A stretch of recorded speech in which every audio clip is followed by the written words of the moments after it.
There we go. Good morning. How's everyone doing? Welcome to the stream. I'm your host, Jay, and this is Too Low. There we go. What's going on, guys? Happy Sunday. Got your coffee here. Cheers. Third cup. That's good, Squishy. Good to see you, Mighty Mutron. My pocket's coming undone. We don't want that. Good to see you, Matt Ruman. Hello there. Bat Stan is fear. What are you going to say after the 30th, man? You're not going to be able to say that.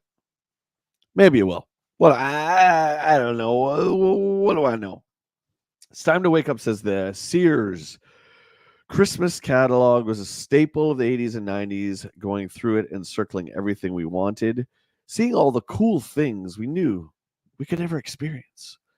Only the toys and video games that you dared dream about could come true. The Sears Christmas catalog. And I got, not so long ago, a Toys R Us flyer in the mail. How cool is that? I got a Toys R Us flyer. Monsters greater than coffee. Whew. Wrong. Sorry. I used to do the Rockstar back in the day, my friend. Way back in the day. But it's not for me anymore. It's not for me. But you go right ahead. I think he's saying instead of Batstan is here, Batstan is fear. This is play on words, I believe.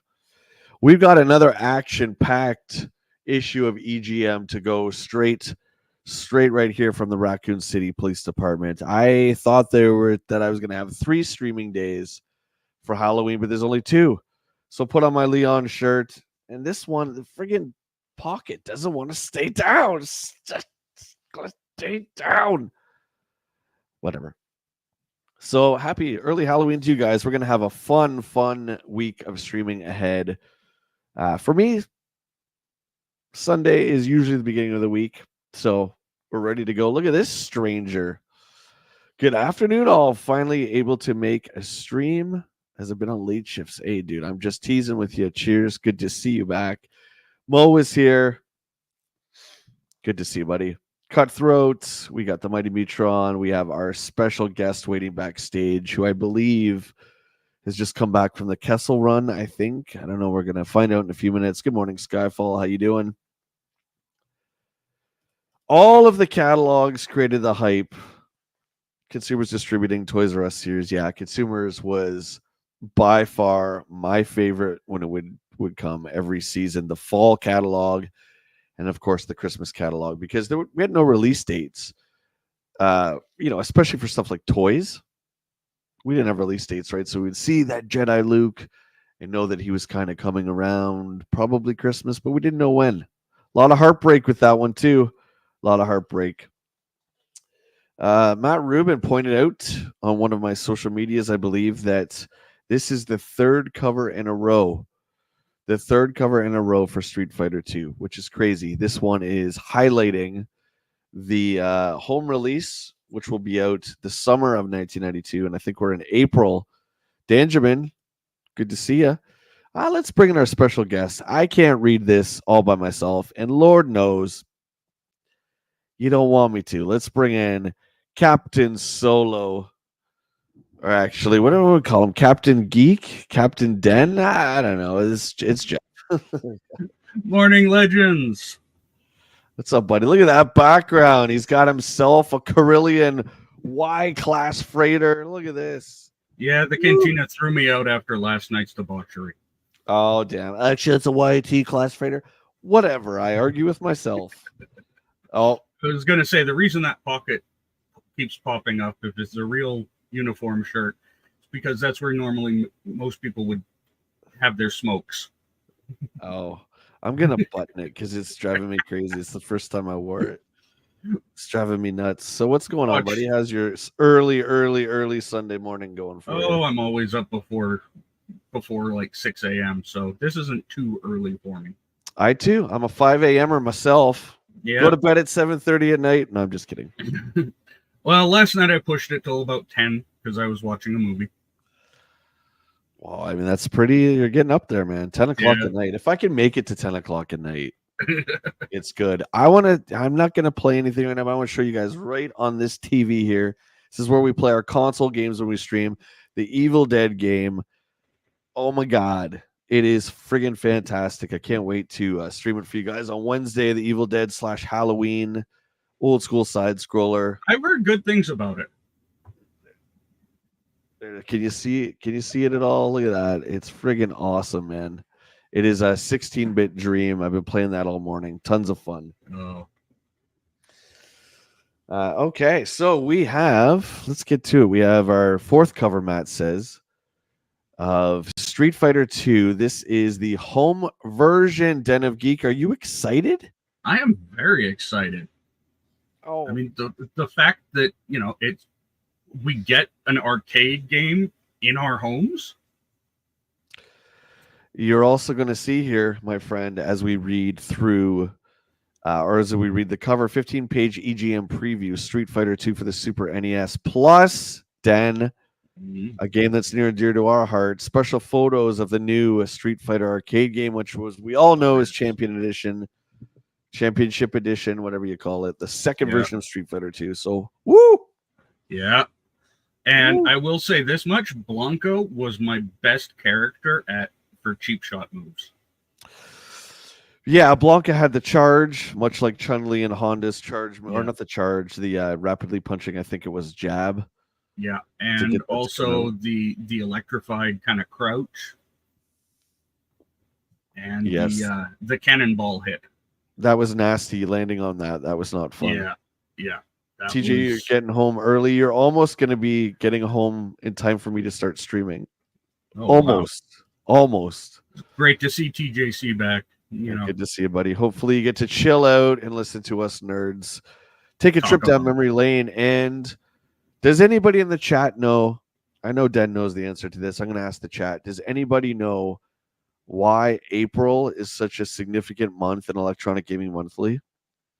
And I believe specifically this April of 1992. Does anybody know? Mm-hmm. Venom Last Dance was actually good. A friend of mine who works for the movie theater found a way for me to see it, even though I'm in the hospital. Oh, that's fantastic. Cheers to your friend. That's awesome, Stan. And I'm glad you liked it. And hopefully you'll be out of the hospital soon, Bad Stan. Yeah, we're thinking of you, buddy. We're here. April. Yeah, that's it. I'm guessing that this is the first first issue and for April Fools. And let's be honest, EGM has had some amazing April Fools jokes. Yeah, it's the old Shenlong baby. Yep, you got that right. And I admit I fell for them more than a few times. So we had 3 arcades. We had Wizards 1, Wizards 2, which were just down the street from each other. And we had Ace Arcade, which was the big arcade. Like I've said, that's where you'll find Afterburner, the sit-down version. Great games like Lucky and Wild with the dual chairs. That's where you find that stuff at Ace. But in Wizard 1, I distinctly remember by the World Warrior machine, there was a photocopy of the April Fool's joke by EGM taped on the wall right by the arcade so people could try it. But the thing was, we didn't know that it was an April Fool's joke. Nobody knew this, including the owner of the arcades. So they had this taped up, and I remember we would try and do this. We're going to get to exactly what it is. If you remember, you remember. If not, we're going to refresh, hopefully, in this issue. Yeah. Good morning, Crow. Happy Sunday to you. And good old April Fools. Yeah, there were some amazing April Fool's jokes, and of course, they never let on that they were April Fool's jokes until months or if not years later. Shout out to Retro Mags. If you guys want to follow along with us, Retro Mags is a fantastic site that is preserving for many, many years now pretty much every gaming publication, magazine-wise, that there has been. So check it out. The link to Retro Mags is in the description of this video. If you guys want to follow along, it's a lot easier, especially if you're on your phone. I don't know if you're going to be able to see a whole lot. But we got a lot coming up in this issue. We have a 165 pager. The future is now. EGM Express, Leading Edge, Super Play. I don't know exactly what all these subcategories are off by heart, but let's get into it, shall we? A shout out to Den of Geek again for sitting in for Willie. Appreciate that, buddy. Happy to do it anytime Willie's not available. I have almost no social life, so actually, that's not true. This is my social life. This is social. This is social. Absolutely, 100%. Okay, I got a comment on this ad. Oh, which one? This one? Yeah, the McDonald's one. Yeah, yeah. A friend of mine streamed this game on Twitch the other day. Oh, McKids. Okay. Yeah. Okay. That is a hell ride I'm never going to attempt. Yeah, I can honestly say I don't think I've ever tried McKids. But I think more importantly, guys, above the McKids, forget about that. Let's look at this guy. I think this is the first Fox Hawk I've ever seen. Yeah. This is it. So this is the I'm a punk rocker, but you know, when I got to go to my day job during the week, I can still put it down and it looks like a nice business haircut. Yeah, it was basically the mullet of the 90s. Yeah. I had something similar to this, although I was never a mohawk guy. I did sport the Brad Pitt 7 messy style. I just woke up out of bed haircut for a long time. So I'm guilty of that one. Get some of the wax, put it in there, and you just go like this. And then I would even lay down a couple times just to, I just woke up, and I just woke up like this. Yeah, and managed to stay that way all day, right? I rocked that look a bit. I did the faux hawk there a few times when I went to some raves down in Vancouver. Nice. Mainly because once my hair was that long, my dad would often ask me to get it cut because we're a military family. Yet I have pictures of him in the 60s with his hair beyond his collar. So we have... what is this? This is software, etc. I'm unaware of this retailer. I think they were bought out by Fry's. Okay. But I mean, if you guys want to take advantage of the selling $7 off and $5 off coupons, please feel free. Tell them Jay sent you. Yeah. And also, if you get a Turbo Express, you get 4 free games. That's value, which again, it's value, but it's never a good sign when they start to do that. Yeah. When they start giving away a ton of games besides pack-in games, it's never a good sign. Never a good sign. Okay, so here we are with our editorial. Steve is back, remaining in the editor's chair for now. And I think we're caught up here. Perfect. What shape will the future take, Dan? What shape will it take? Well, we do know that we're in 1992, which, I mean, we're getting to the real good stuff. And I say good stuff as in the stuff that I lived through as a teen. This was really when my passion for video games took off. It was in during this time period when you had all these competitors coming out making consoles. It wasn't just Nintendo and Sega, but everyone else wanted a piece of the pie. Started to come in and say, hey, you know what? We make Walkmans. I'm sure we can make a game console too, right? We make microwaves. Surely we can make. We can make. We make things with computers on them, sort of. Right? Yeah, exactly. That's Darren Bartlett in the ad. He created the McKids game. Oh, Pook, I believe you 100%. Wow. Yeah. Good last name. And Crow has educated us with software, etc. Crow says software, etc. in 2000s and merged Babbage's to become... software, etc. is one of the 5. Okay. Right. So GameStop swallowed EB Games, Babbage's, Funcoland, and we were trying to think of the other couple of companies that became GameStop. So software, etc. was one of them. Okay. Okay. Interesting. Learn something new every day.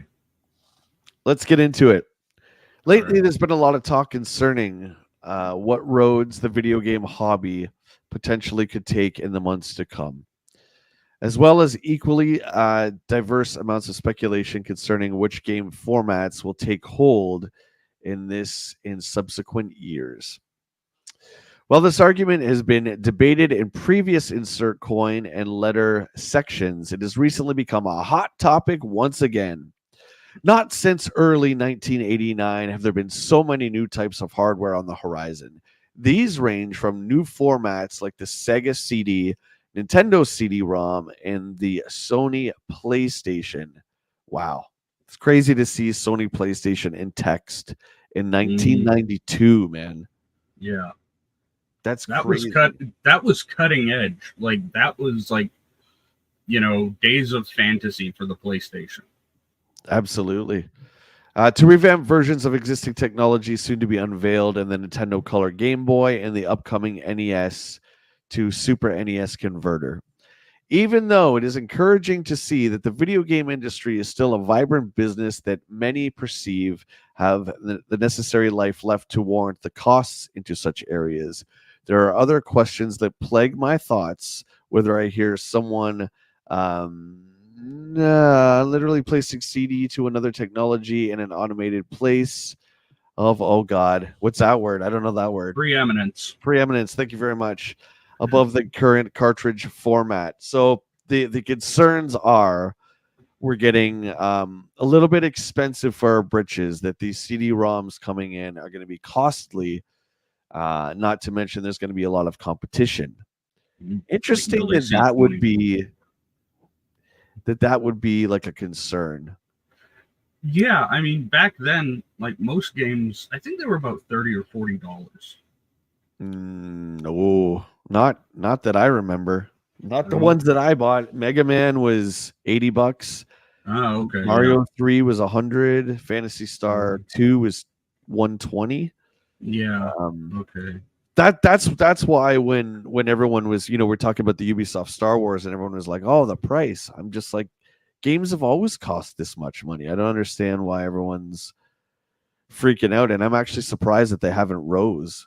I mean, yeah, maybe $10 for this current PS5 Xbox generation, which I don't know why they've raised $10, but they have for some reason.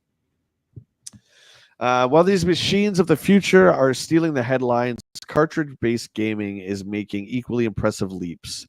Witness this month's cover story, Street Fighter II for the Super NES.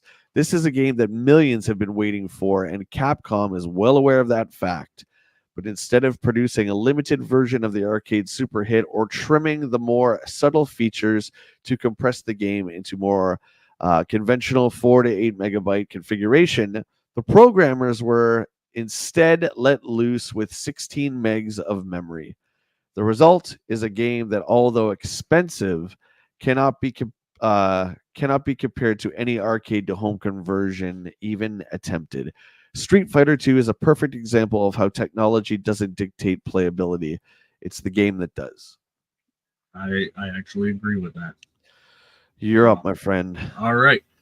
Before we go any further, I did a quick inflation calculation, and $100 in 1992 is equal to $224.73 in today's average. I wish I have a lot of my childhood stuff, Den, but I don't have my original Mario 3 box.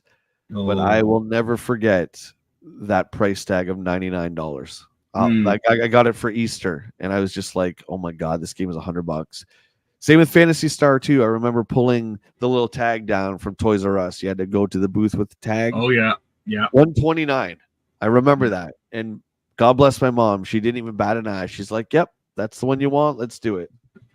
Yeah. Most electronics places back then were very much like consumers distributing. Grab a tag. If the tags were out, it would say at the back, "Sorry, we're sold out." And as cool as it is to look back at that, how panic-stricken did we get going into consumers, putting down the SKU, watching them go into the back room for 5 minutes doing whatever, and then coming out and be like, "Sorry, we don't have your Luke Skywalker. Sorry, we don't have your Street Fighter 2. It's just like, oh my God. Yeah. And, consumers distributing will always hold a special place in my heart. Absolutely. Absolutely. In Time to Wake Up, that's in real money. That's 99 Canadian dollars. So, I mean, around there, it's time to wake up. The American dollar was on par. In fact, sometime in the 90s, the US dollar was actually worth less. Yeah, For our a short dollar was time. worth about $1.10. Yeah, but I remember that. Yeah. Yeah, so If only we could 99 hit that now, again. 99 now would be like probably 74 for you or for anyone in Yeah. the States, really. But Yeah. all Okay. right. All right. Let's jump in. The future is exciting, but when you consider that since Nintendo introduced their 8-bit system 7 years ago, wow, was it that long ago? That there have only been 3 other companies strongly committed to delivering new game formats to the market, a trend that doesn't seem to be changing much outside of the CD-ROM.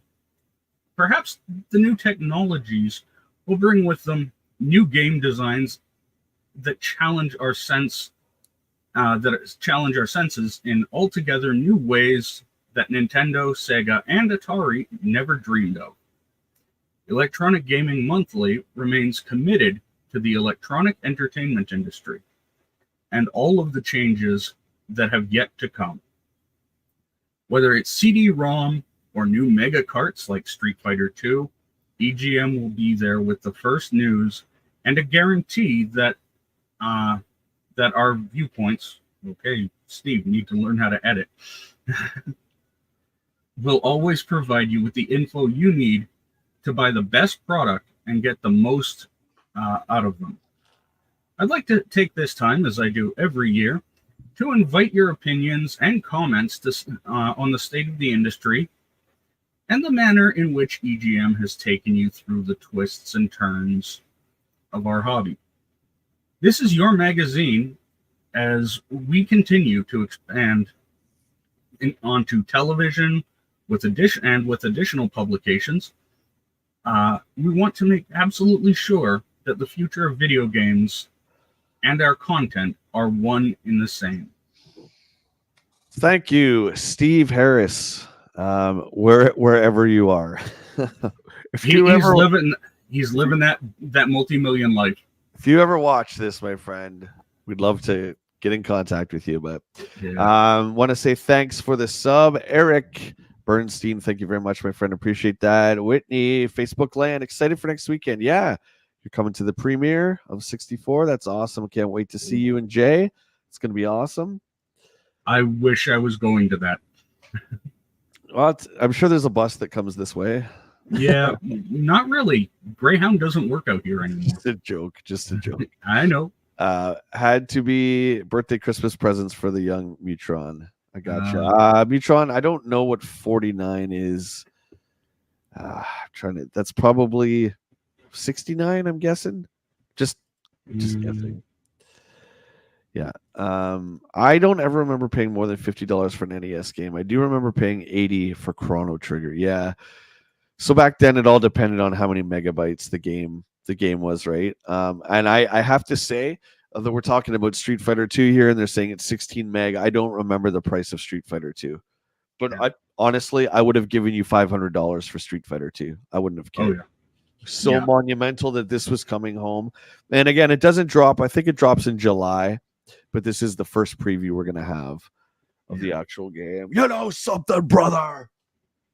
Greatest wrestler to ever live, Hulk Hogan right there. There he is. Yep. We got Sid, Jake, Legion of Doom. Oh, love the Legion of Doom. Favorites. I love the Legion of Doom. They were great, yeah. They were. And, it was football pads with spikes on it, but they looked awesome. They're great. In fact, Tecmo loved them so much that they made them a boss in the Ninja Gaiden arcade game.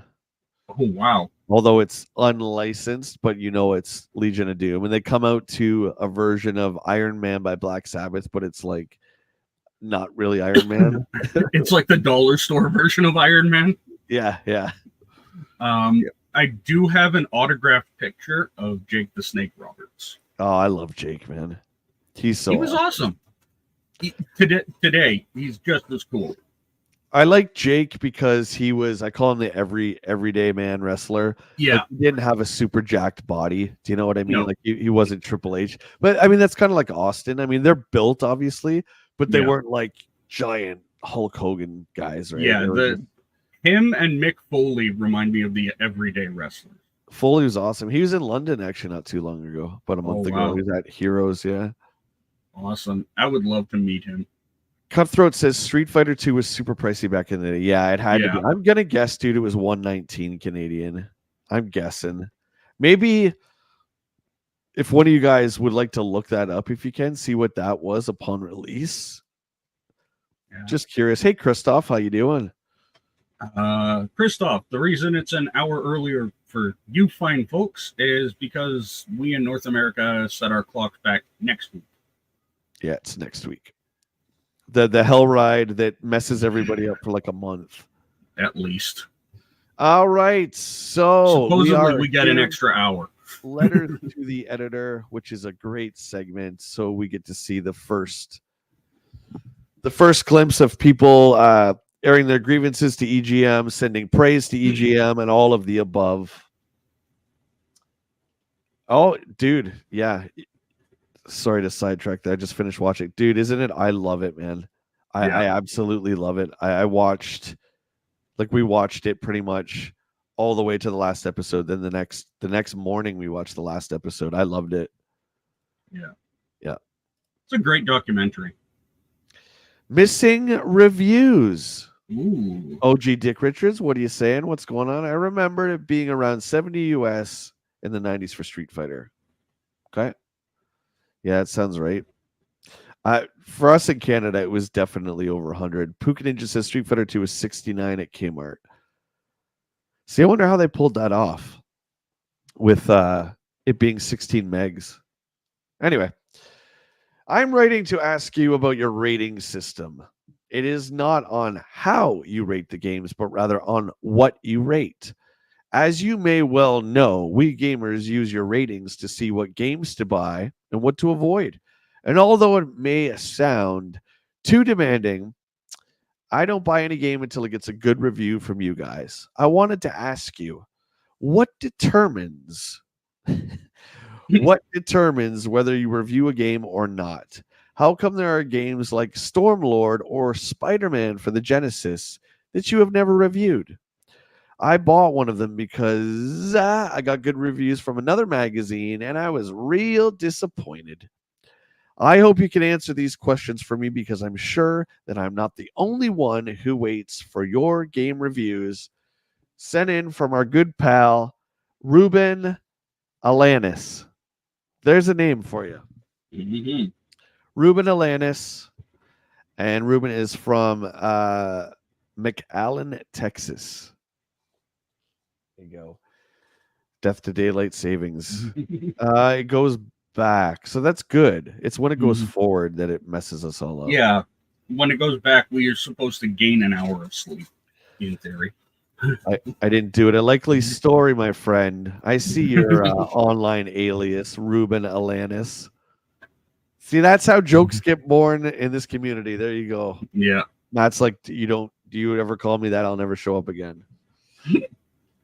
Okay, so thanks for the compliment, Ruben. We have to admit that our reviews sometimes get rather blunt, but there are a lot of bad games in the stores. Unfortunately, because our review crew is so honest, some companies have stopped sending us review copies of their games. Wow.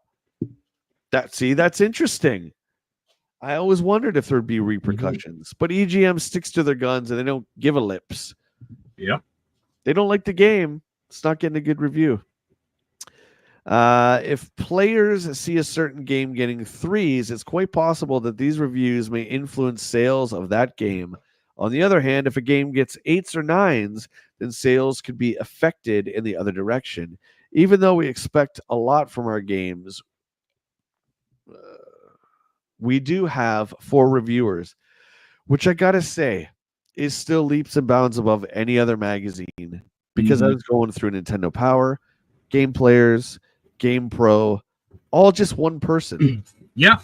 And this way, in this mag, you get 4 points of view for the price of 1. Yeah, it's awesome. We get 4 reviewers in EGM, each with very different tastes. Players can usually relate to one of the crew, and for instance, if a person likes fast action games, then Martin's reviews are best. If quests or RPGs are the type of game you like, then Ed's comments are important. This wide variety of interests also gives game companies a fair review of their product. Some companies would rather just see a lot of happy icons, though. Ooh, nice dig at That's, GamePro. dude, right? 100% shot at GamePro right there. Shots fired. Yeah. Shots fired. Not only was it the console wars, it was the gaming mag wars. Once in a while, some games actually do fall through the cracks as release schedules get shifted, products get changed, or there are just too many games coming out in any one month. And I got to tell you, without the internet, it's up to these companies to send the game publications review copies because it's so very important that your games get featured in these magazines because there was no internet in the traditional sense that we have it now. There was no internet. This was it. I think GamePro TV might have just been starting this year in 92. Yeah. Video Power would have been out, but still, that's like back then, that's a once a week thing, right? Yeah. So, yeah, all the shows were back then. They were once a week. This was not a daily thing. Yeah, so there you go. That's an interesting insight. I always wondered. I was pretty sure that the game company sent them games, but it's cool to actually hear that. Yeah, and they also sent release dates with those review copies usually. Yeah, and some of them are so offended by reviews that they're like, "No, I'm not playing anymore. I'm not sending you any more copies." Well, that's too bad, isn't it? Too bad. Yeah. Yeah. So you're up. All right, I will do the whole Zelda 3 thing because this is one of my favorite games actually. Zelda 3. When? I wish you guys would make up your mind. I've been watching your Zelda 3 coverage very carefully, and while it is the best of all the magazines, what really irks me is when you say it's coming out at a certain time, and it doesn't. Probably the worst case is Zelda 3.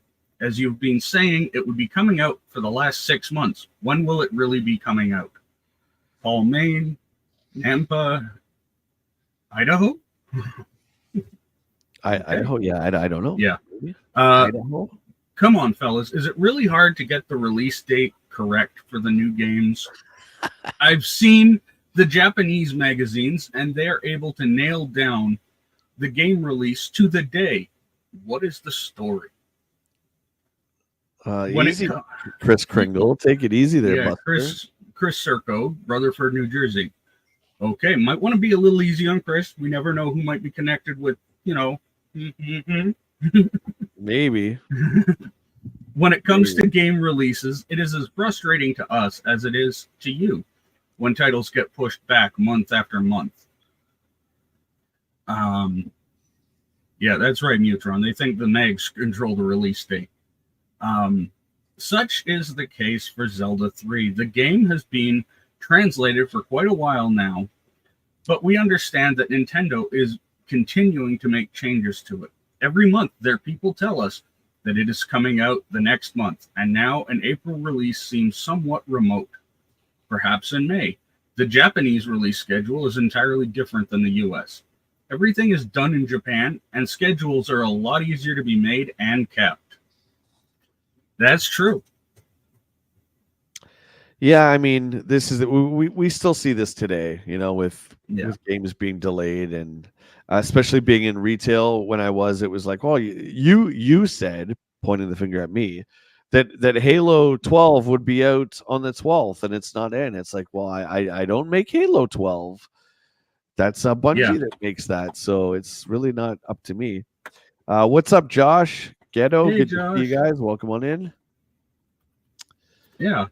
So, and this must be several months old because according to this, that was the Link to the Past released in Japan on November 21st, 1991. North America and Europe releases were April 13th, 1992, and September 24th, 1992, respectively. This magazine would have been wrote in February, Yeah, couple of months course. back. Yeah. Yeah, What's up, but Jet? by the time it hit the shelves, guy was probably playing A Link to the Past and kicking himself for thinking that EGM controlled it. Action replay in the USA. Action replay in the USA. I had to write to tell you that I've just purchased the action replay. Well, I got to tell you, Josh, I'm sorry to hear about that. What a waste of money. From a company in the US, it is Coast to Coast Technologies in Florida. You may want to tell your readers about this store. By the way, the action replay works great and it helps me blow through some of the harder games. Josh, come on. Action replay. The hell out of here with that stuff, man. You got to suffer and scream like I do. If you're playing Ninja Gaiden and you can't beat Ninja Gaiden, you can't beat Ninja Gaiden. Or you play Castlevania until your fingers bleed and your eyes pop out of your head. That's how you beat a game. You don't use action replay. Or Game Genies or whatever. But I've said famously that I don't like Game Genie. I never did, even as a kid. I thought it was dumb. Mm-hmm. That's my ultimate description. I don't like Game Genie. It is dumb. Yeah. Hey, I never got into it. Thanks for the info, Josh. The complete address for the company is Coast to Coast Technologies at 580 Cape Cod Lane, Almonte Springs, Florida. Their phone number is as follows. The action replay is selling for $79, and when you purchase the product, you will get 12 monthly issues of their Game Busters magazine free. This mag contains all of the newest codes that will keep you updated for each month. Hey, that's really cool, actually. Yeah. I always wondered, what happens? So the Game Genie comes out, you get the code book, then a year later, there's a year's more worth of NES games that have come out. Mm-hmm. How do you get the book? How do you get the updated book? Yeah. Right? Yeah. Oh, snap. There it is. Probably the most iconic arcade machine for me. Yep. Aside from Donkey Kong. We have an ad for an arcade game. Mm-hmm. That's how big this game was. Mm-hmm. You asked for it. Now it's Boss versus the Boss. This is version 2 of Street Fighter 2, the World Warrior, known as Champion Edition. And for those of you who don't know, this was the one where you could play the 4 final bosses in the game. It was also the first time that you could do mirror matches, hence them showing Guile versus Guile. You couldn't do that in the World Warrior. Nope. So there you go. I definitely 100% had this ad taped on my wall in my bedroom because it was awesome. I probably had that taped in my locker. TJ, that's interesting. Here, let's catch up here. The younger pups these days only call Nintendo hard because they're spoiled with save states and rewinds, etc. Yeah. It's time to wake up. I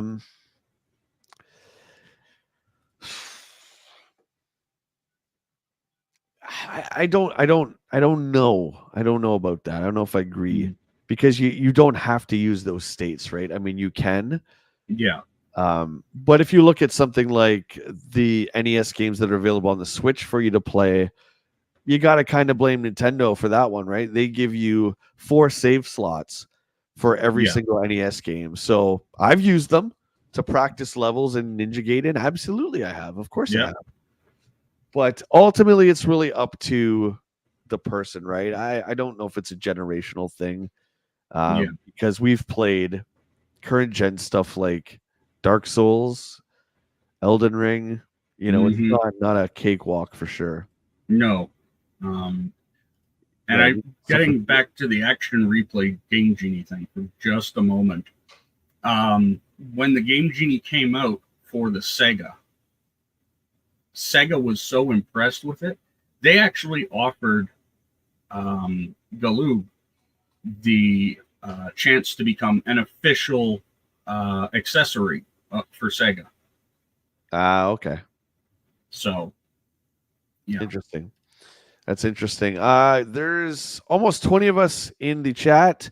If you guys like what you're seeing, please hit that like button for me. I hate saying stuff like that. I've just noticed on a lot of my live streams, the likes don't get hit, and it helps the algorithm. It helps push out the live stream into YouTube even afterwards. So if you guys could do that for me, I would appreciate it. Thank you so much. Yeah. Final Fantasy 2 double spreader. Look at this ad. Oh yeah. Not the greatest of ads, but it's still cool to see for sure. Yeah. P90's here. What's up, Hey, buddy? P90. I caught part of his stream earlier. Yeah, I don't think he wasn't down with Castlevania 3 when I was watching, but no. But hey, too many stairs, dude. I'm telling you, that game has too many stairs. Unnecessary. You're constantly climbing up. I don't know. I still say the first one is the best. yeah. I really do think the first one's the best. Oh, we got to stage 6. Nice. Ooh. Okay. The algorithm, yes, Jets. Yes. My the one true God I serve, the algorithm of YouTube. Yes. It's all true. All right. My turn now. I'm very more Neo Geo. I think we can all agree with that. I'm very pleased with the changes that you've been making to your magazine. It's much easier to read, and it just looks better. It is good that you haven't softened your review crew, and your new products information, EGM Express, is months ahead of everybody else. You haven't reached perfection yet, as I have the Neo Geo, and your coverage on of that system needs work. Since neither, going a bit of a dig and bragging about, well, I'm rich enough to own a Neo Geo. Since neither of the other two magazines have regular coverage, I'm relying on you to help us out. Jake Thompson, Louisville, Kentucky. Yeah, I mean, the Neo Geo was one, like, where did you even buy it from? Let's just say you had enough money, like, just say you're just middle class, average, right? And you saved up, you could buy the Neo Geo. Where did you even buy one at the time? I never saw one until Microplay showed up here. I remember EB Games carrying the Neo Geo CD of all things, the Neo Geo portable, the Pocket, and the portable re-release of the actual system as well. So I don't know if they did carry the Neo Geo gold console at all. Maybe you guys remember in the chat. I don't remember. But again, even if you had the money to buy it, where did you even buy this thing? Maybe you had to go direct SNK. I don't know. Yeah. No sooner said than done, Jake. It took a while, but starting with this issue, we have the first of our Neo Geo fact files. Turn to page 143 for a spread on Soccer Brawl. They have a game on about my relatives during the 90s going to football matches. Okay. Yeah. Jake Thompson writing with his gold-plated pen. Oh, yeah. Darius from Konami. I'm confused. I read in other magazines that Konami is making a CD version of Darius for the PC Engine. They say that it's Konami's first CD game for that system. In your magazine, you say that Gradius was their first game. I thought Darius was a Taito game because the Super Nintendo version is done by Taito. Is Konami doing something different in Japan?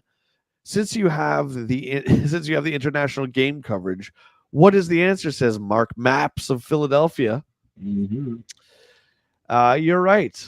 Taito has Darius and Konami has Gradius. No secret deals are going on between these companies. No smiling faces either. What the hell does that mean? What does it mean? You know what? Who cares? It's just Darius and Gradius. It's not the end of the world. Moving on. Go ahead. You're up. Whoa, this is a big one. I can deal with this one. All right. Street Fighter 2 glitches. Hats off to the first magazine who knows what a good arcade game is. Your Street Fighter 2 coverage was right on the money, and whoever, Sushi X, wrote the strategies really knows the game. It's interesting that a couple of months after you do it, Others are copying your work. Uh-huh. One thing you didn't do though, is cover the freezes. Rob Shields, Eugene, Oregon. I just read your February magazine, and it's awesome. In the Street Fighter 2 part, it said to write a letter if I find any secrets. There are some of which you haven't talked about. While using Guile, I found a way to freeze and handcuff your opponent. Brian Gray, Santa Ana, California. I remember that trick with Guile. I was never able to do it. No, me either. Stun lock the character. Hey Oz, how you doing? Since we published our request for new Street Fighter 2 moves and tricks, we've received over 500 letters talking about everything from program glitches like the freezes to Guile's gun hiding in his boot. Most were just rumors, but the freezes are very real. We knew about them when we began the article, but have refrained from publishing how to do them as they can actually be harmful to the machine. Well, that would be a reason. These bugs have been removed from all new versions of Street Fighter 2, beginning with the version 4.0 motherboard. Another famous Guile glitch is the Guile blackout, which actually resets the game and causes you and your opponent to lose your credits.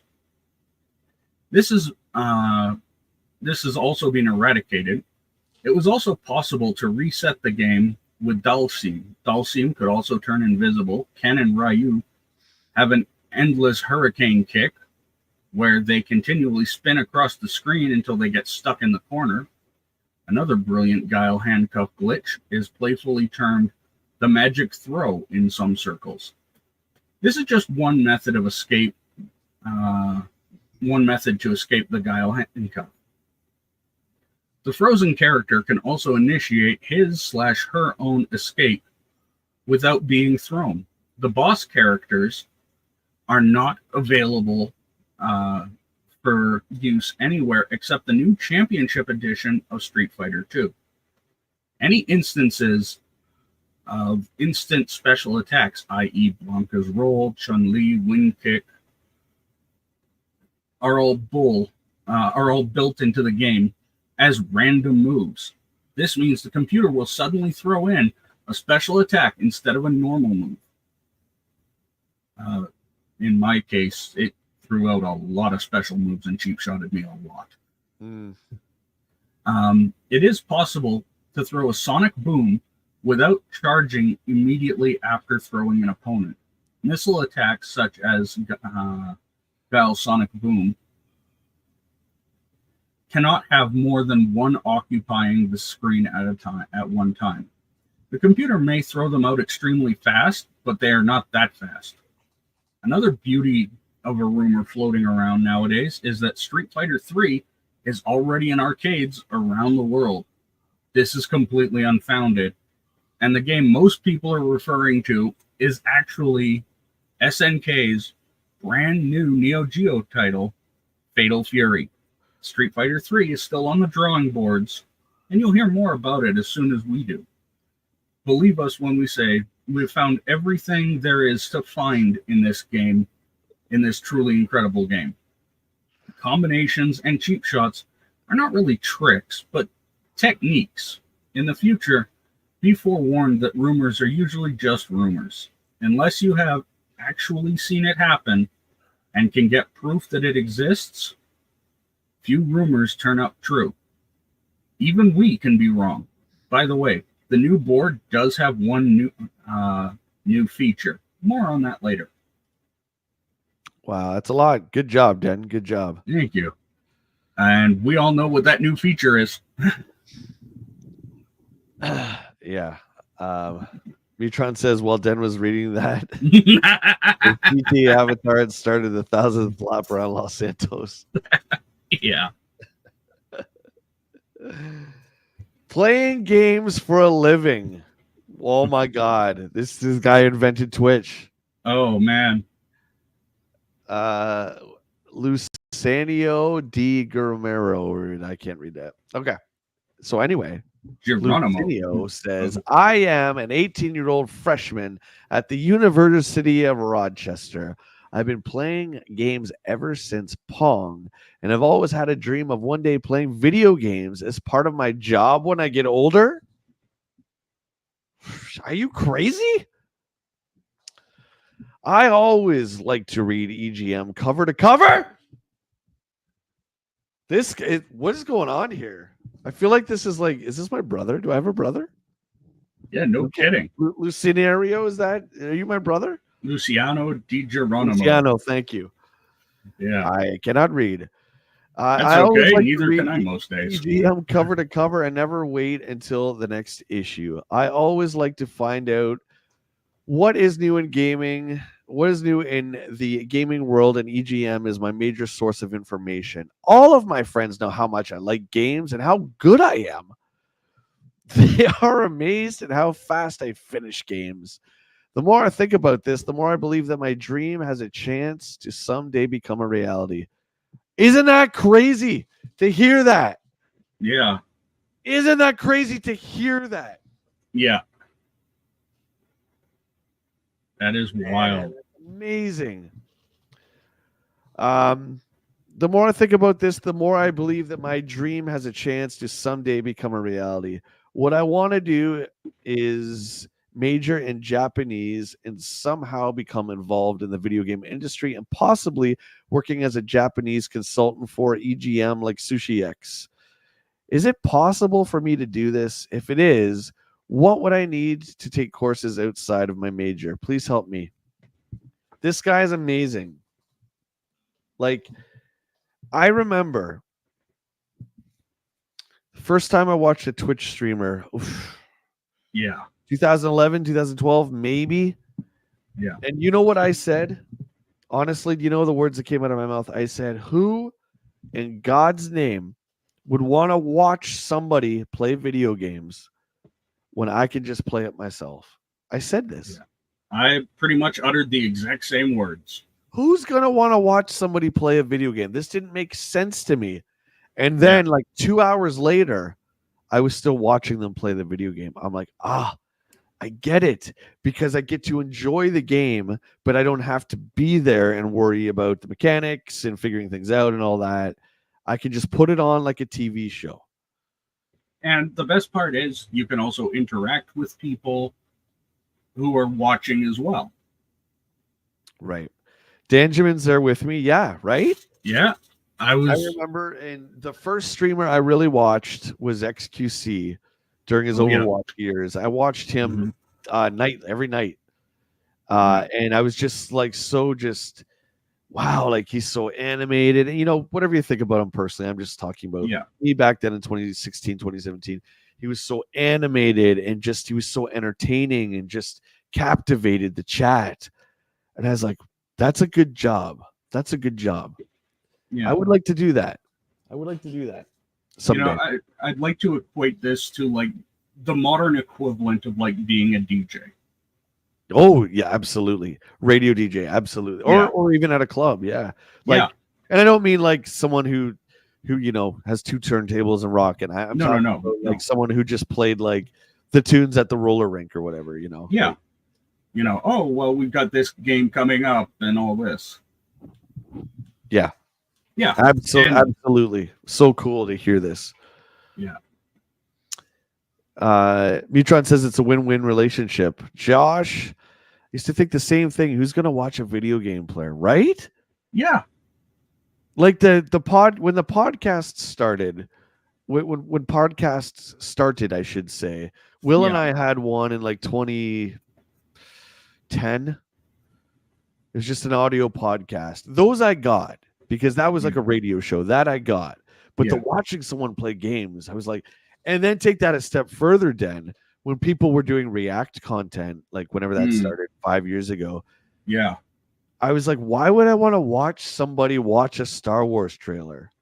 Yeah. And then lo and behold, I get it. And now that's a big part of streaming now, right? So, and that's kind of the big thing for me. Like I was the same way. I was like, why do I want to watch? And then I'm like, oh, wow. I understand it now that I've watched a couple. Right. Yeah.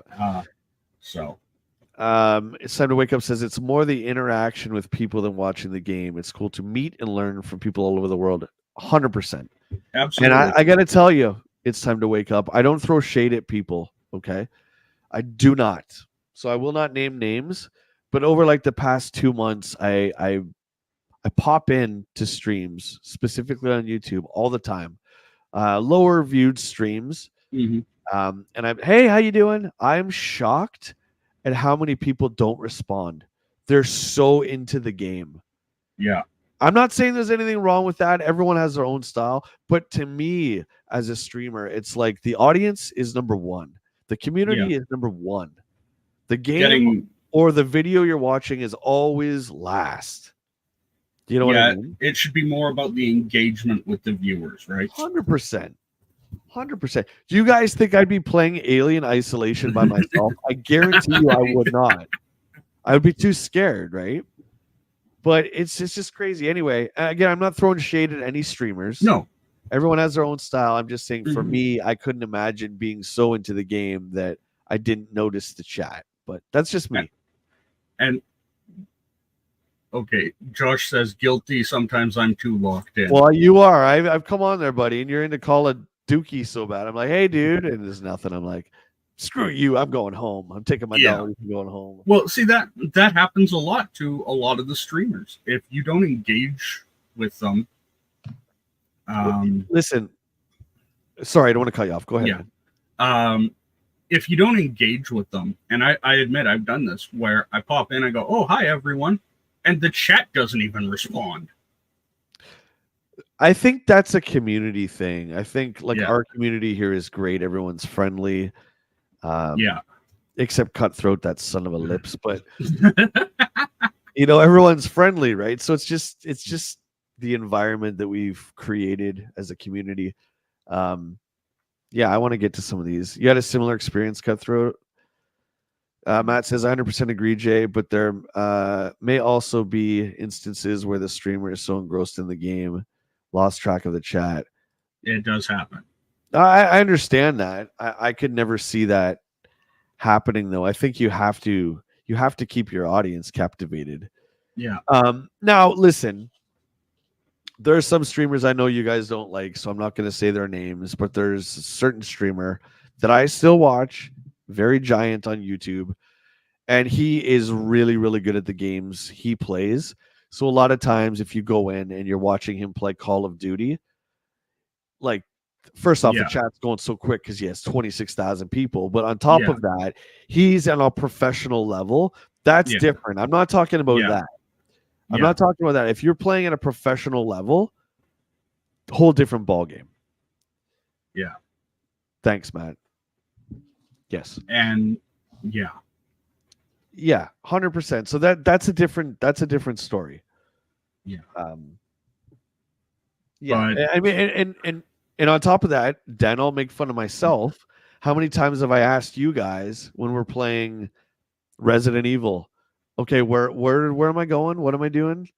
Right? That's happened a lot because I'm so talking to you guys that I lose track of where I am in the game. So yeah. And also that also adds engagement because 9 times out of 10, there's somebody who's probably an expert in the game in our chat. Yeah. Usually it's you and Matt. Not always. Sometimes it's Google. Yeah. But it's that engagement that you look for, especially if you're a smaller streamer and you're not playing professionally. Yeah. So again, no shade. But anyway, going back to that was a really great letter because it's interesting to see our modern time that we live in, modern as in, we're in 92 here, looking at streamers doing this for a living and how this gentleman here is just talking about, like, I feel like I should be playing games for a living. And back then, that was such a wild idea. Oh, yeah. I actually remember being told by a teacher in school, look, they're like, I love that you're passionate about something, but you can't make a living playing video games. Well, they were kind of right. As boomerish as that is for their Yeah, point of view, it's true. You couldn't unless you wanted to go into the computer side of things and be a programmer. If you want that's to why make I games, that's different.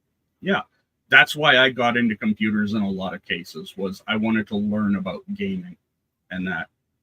I mean, And if you wanted to do like think about this. If you wanted to do like the Nintendo hotline, we talk about the Nintendo game counselors yeah, all the time. What would you even need for skills, and where would you even go to apply for something like that? yeah. I remember watching a show, and everybody's going to know this show probably. It was a spinoff from the Cosbys, A Different World, Yeah, I remember that. where Dwayne Wayne wanted to be a video game designer. Oh, okay. That was his entire career goal. Was I want people to be lining up at the arcades and at the stores to buy the game that I designed and built. And I always thought that's actually a really cool idea. Yeah, that is cool. Different And world. I haven't thought about that one in a while. oh yeah, but I still remember that because I wanted to be a game designer back in the day. But TJ, you're always good. You always acknowledge me, man. Oh I know yeah, that. So oh yeah. again, I'm You not. take It's nobody here except Josh. Once in a while, I was Yeah. joking with him, but yeah, he's on a higher level of gameplay than I am when it comes to COD. So I Yeah. forgive you for that, buddy.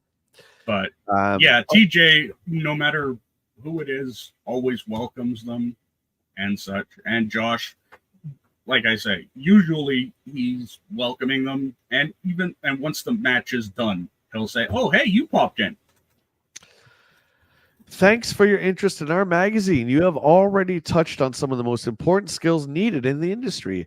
Playing games is obviously the most important, and at least you want to work for us. If you want to work for us, excuse me, you have to be able to pick up a game and walk through it in a matter of a couple of hours. Wow. Yeah, That's crazy. Computer skills are also important, as our assistant editors are the ones who do the page layouts and take the photos. We believe, like you, the game players have the best idea as to what other game players want to see in the fact file. Also true, which is why, yes, for the longest time, I loved Blizzard, mm-hmm. Bungie, Rockstar, Nintendo, early Mm-hmm. Nintendo, all game developers making Yeah, games, like all gamers, I should say, Bethesda, making games. Bethesda, yeah. Bethesda, yeah. The IBM is a good machine, but the best work is now being done on a Mac 1992. Steve, you and I have very different views on Mac. It's not all fun, though. Long hours and 6 to 7 days of Long hours and 6 to 7 day work weeks are the rule here, especially when you are working in the shortest lead time in the industry. On the other hand, our editors are not ones who just sit behind their desks and wait for the news to come to them. It's very seldom that anybody is in the office all at one time, and sometimes we're flying across to get the story. Frequent trips to Japan and London are nice perks of any book. In any book. Yeah. This one's, I can't read today. It's Yeah. official. I can't read today.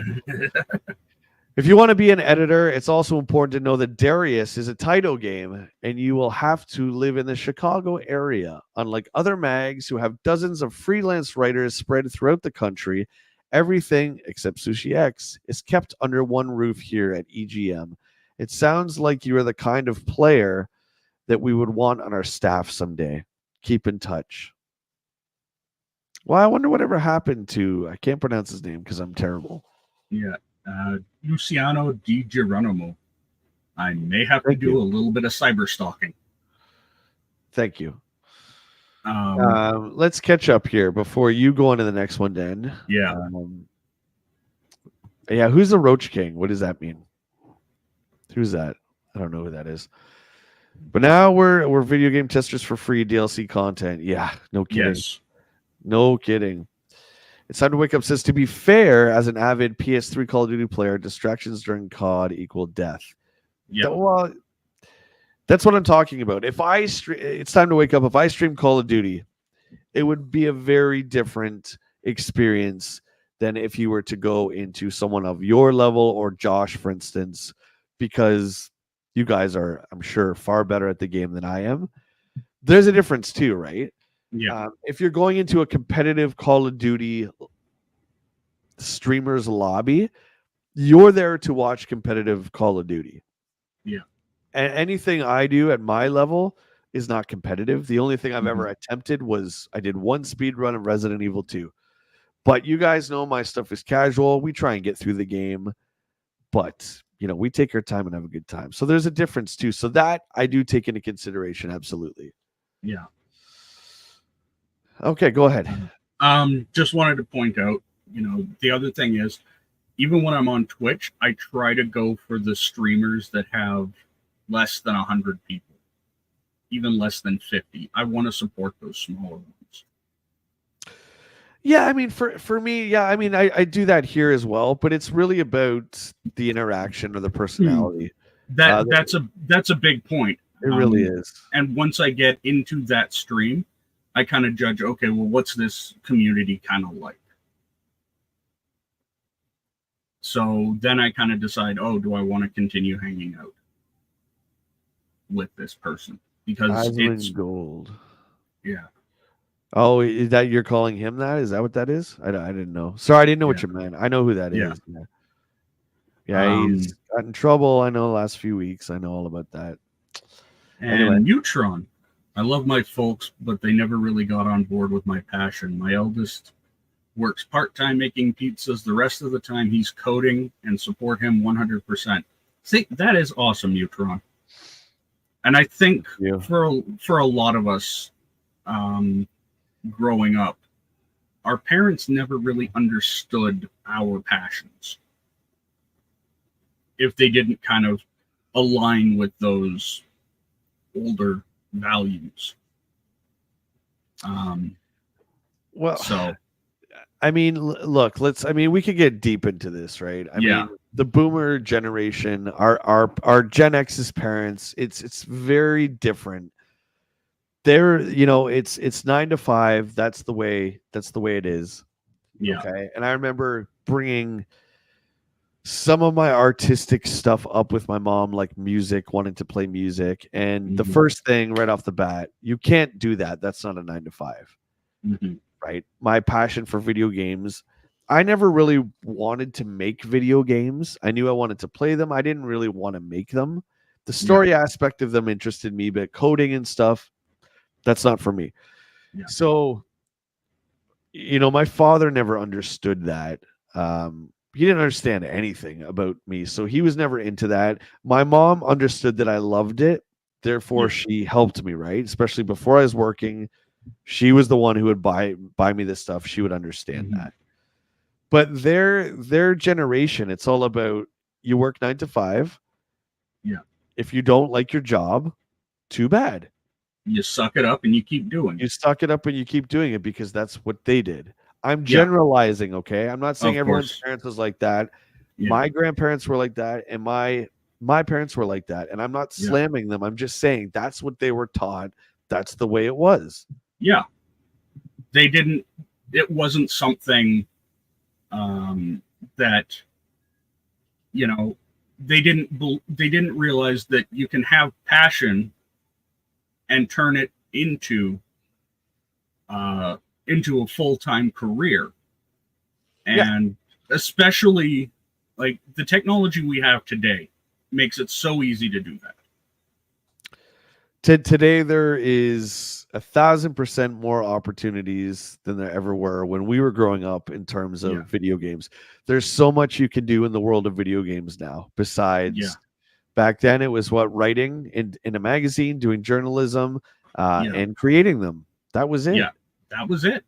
And or if you were an artist, you got to create like the box art or the covers or whatever. That was it. Right. And so, like my mom was very artistic. I have some of her drawings, and I know that she would have been pushing me because unfortunately I lost her at a very young age. I won't go into that. But I know she would have pushed me to continue making games and everything. But I kind of fell out of that because my family's military. And, but neither here nor there. Okay, just want to get to this real quick. Well, hang on. We're not going to derail this. This is important. The letters. No, but I wanted to point to Stanley and Danjamin's letter comments. Well, 1 second. We'll get to that in a second. Yeah. I lost my train of thought. Okay, you can read Bat Stands. I lost my train of thought. Working in a Bat Stand said working in a toy store. It was always my dream. My parents and grandma really supported it. What are the possibilities of working in a comic book store? Which I can say, I have luckily been managers. Okay, that's awesome. And Danjamin, my parents were gamers, started with Atari and Commodore 64 and kept at it all the way to the Switch. That is very cool. My dad, his experience with video games was playing Chess Master and maybe a couple other small games. He was not a gamer, and he was not fond of them, especially once we got into that ultra violent phase. And he would always say, I realize it takes art skills to make these games, but he's like, it just seems like a waste of talent to me. Yeah, and that unfortunately really has an effect on you. Yeah. I have a tremendous amount of, I don't know if resentment's the right word, of my father, especially because he made me feel so terrible about all the things that I loved. Being music, basketball, skateboarding, especially the drums, and of course video games. And I was always, you can't do that, you can't do that, you can't do that. And I realize now it's because he was afraid to go for his dreams. He was afraid to go outside the box. Yeah. Right. So it's like they just portray this and they put this on you. Yeah. Like my dad was born in 1938 in England, very old school, but he always encouraged me to find my passions, because he always said, like, he should have been an accountant because he's good with numbers. He likes doing accounting and stuff like that. But by the time he realized it, he's like, well, I'm too old to get my degree and all this. And he took courses. But he was like, by the time I get out, I'm going to be like 65. What type of career will I have? And I told him, but you can't think that way. And again, I think that's boomer mentality. Like exactly. Let's look at the entertainment industry. Like I think Sam Jackson, he really took off in his 40s, man. Yeah, he wasn't discovered. He didn't take off until he was in his 40s. There are other actors that really don't do their best work until later in life. Josh has a good comment here. It's okay, Ben. Right? It's totally cool to talk about this stuff. Like it doesn't bother me.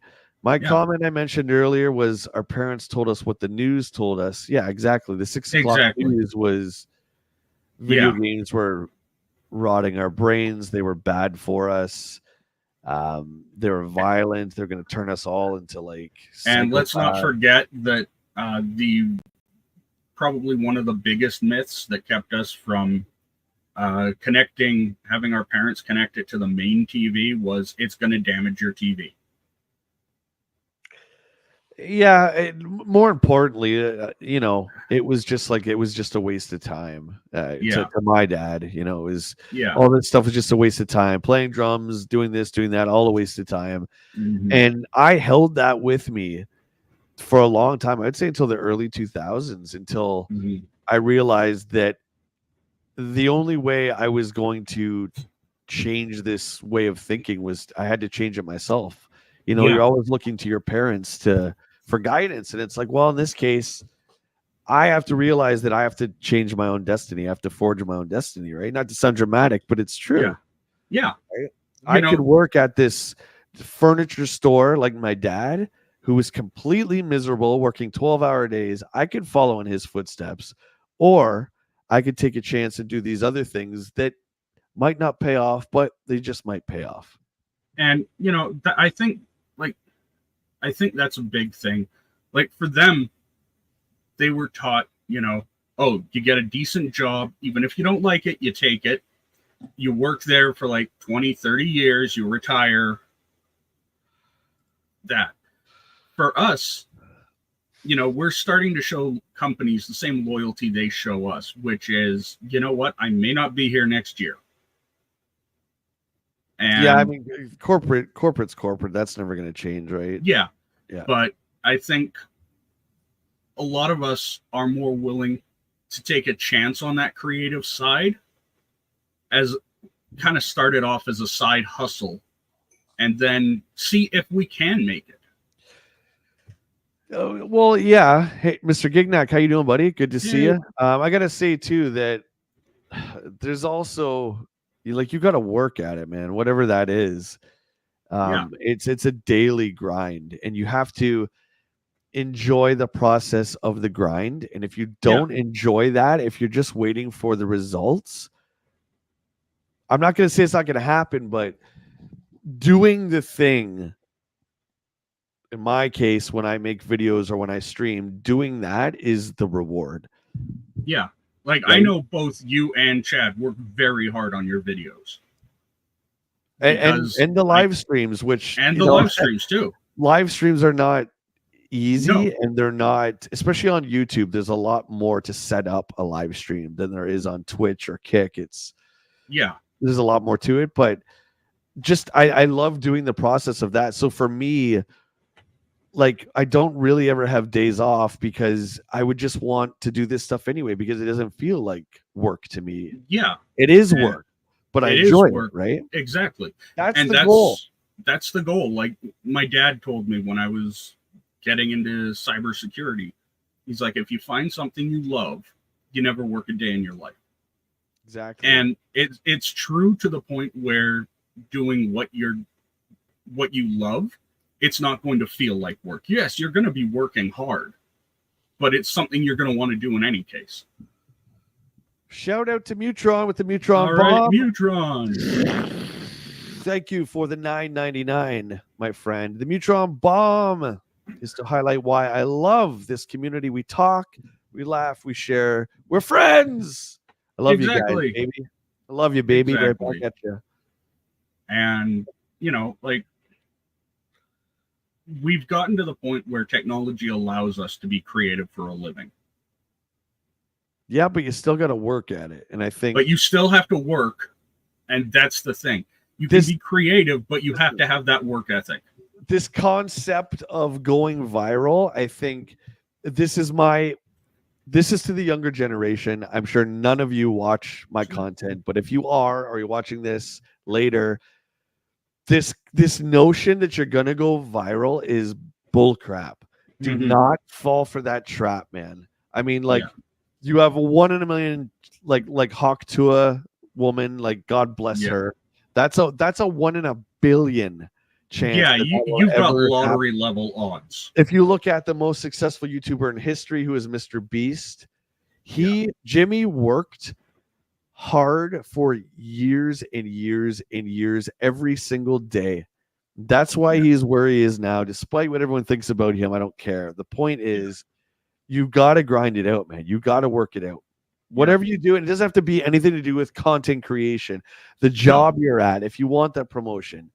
But back to the boomerness of all this, the notion that you have to stay at a job that you hate because that's what our parents did, is something that has to be eliminated.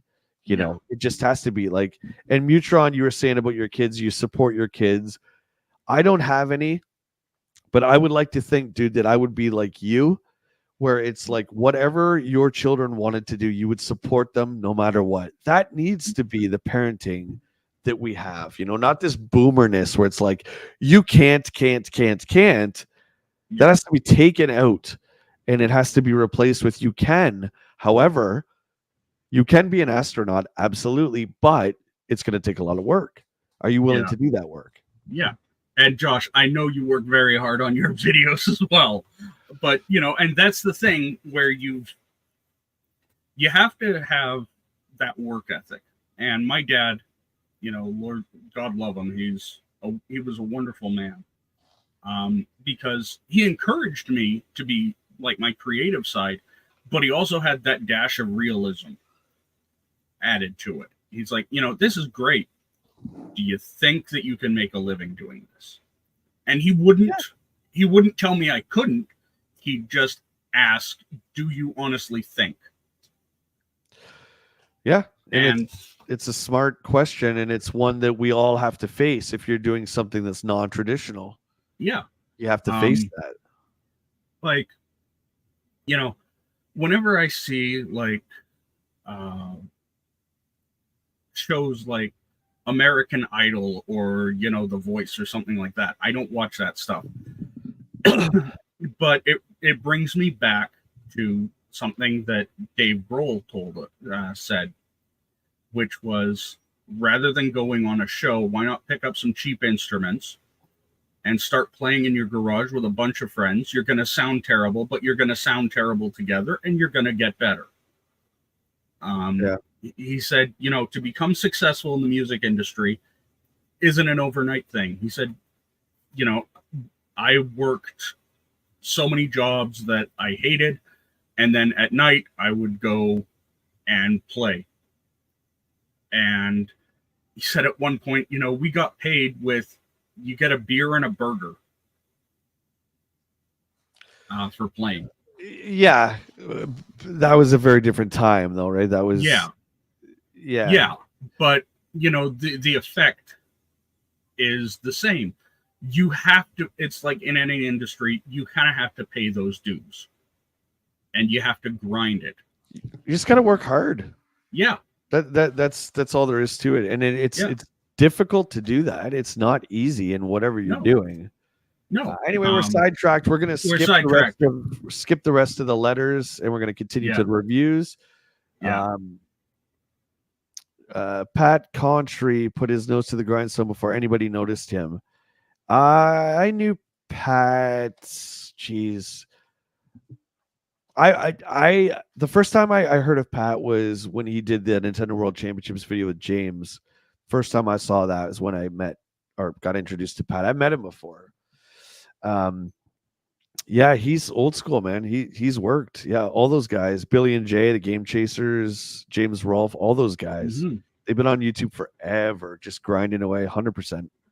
Yeah, 100%. And I love their content because it still has that passion.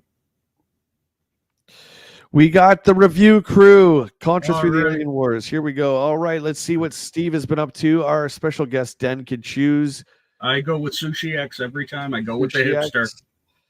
Steve, with no challenge to be found on the home front, the big cheese, the head cheese, has set his sights on the arcade Smash sequel, Total Carnage. An underrated title, a spiritual successor to Smash TV that no one really talks about. Everyone talks about Smash TV. Everyone talks about Robotron. But no one really talks about Total Carnage. You guys should check it out. It's awesome. Yeah. Game. I've actually played it, and I haven't played it recently, but I remember it being a lot of fun. And Sushi San, fresh from slicing and dicing the best of the worst, from CES, is taking a vacation with Street Fighter 2. Josh, you were in our band at the time. That's why Joe would take the Wednesday slot when no one else wanted it, right? Joe taught me, who is guitarist in our band when Josh was in our band. Joe taught me that you never say no to an opportunity. So even though it was the crappy club on a Wednesday, we would always take it. And it paid off, man, because we were doing two or three dates a week. This was like 2010-ish, but yeah. All right. Anyway, back to gaming. Yes.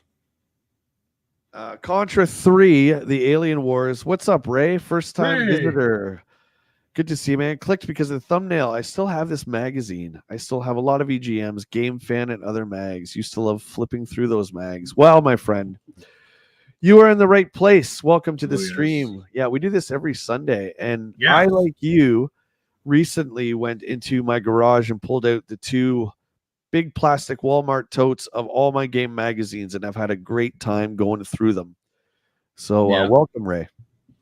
Yeah, it's really cool to take a look back at all these awesome mags. Steve gives Contra 3, the Alien Wars for the Super Nintendo, a 9. This game is not the hottest action game to appear for the Super NES. It's the best thrill for the money to come along for any system in some time. Taking the Super NES to the max, this game has full screen rotation, incredible Mode 7 bosses, incredible graphics, and sound, as well as the gameplay that won't quit. Awesome! Yeah, Contra 3 is a tough one. Go back and play it, guys. I dare you. Any game in the Contra series is a tough one. Yeah, I believe you didn't get any 30 men in this one. I don't remember. No, I don't remember any codes that worked like that. But Contra 3, The Alien Wars is exactly what a 16-bit title should be. The graphics are excellent, especially with the abundant use of Mode 7. The music rocks when hooked up to a stereo, all right, Sushi.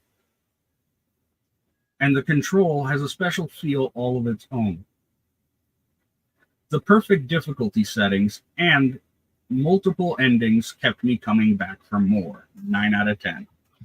I'm trying to remember. Did anybody in the chat ever finish Contra 3? I played it not too long ago.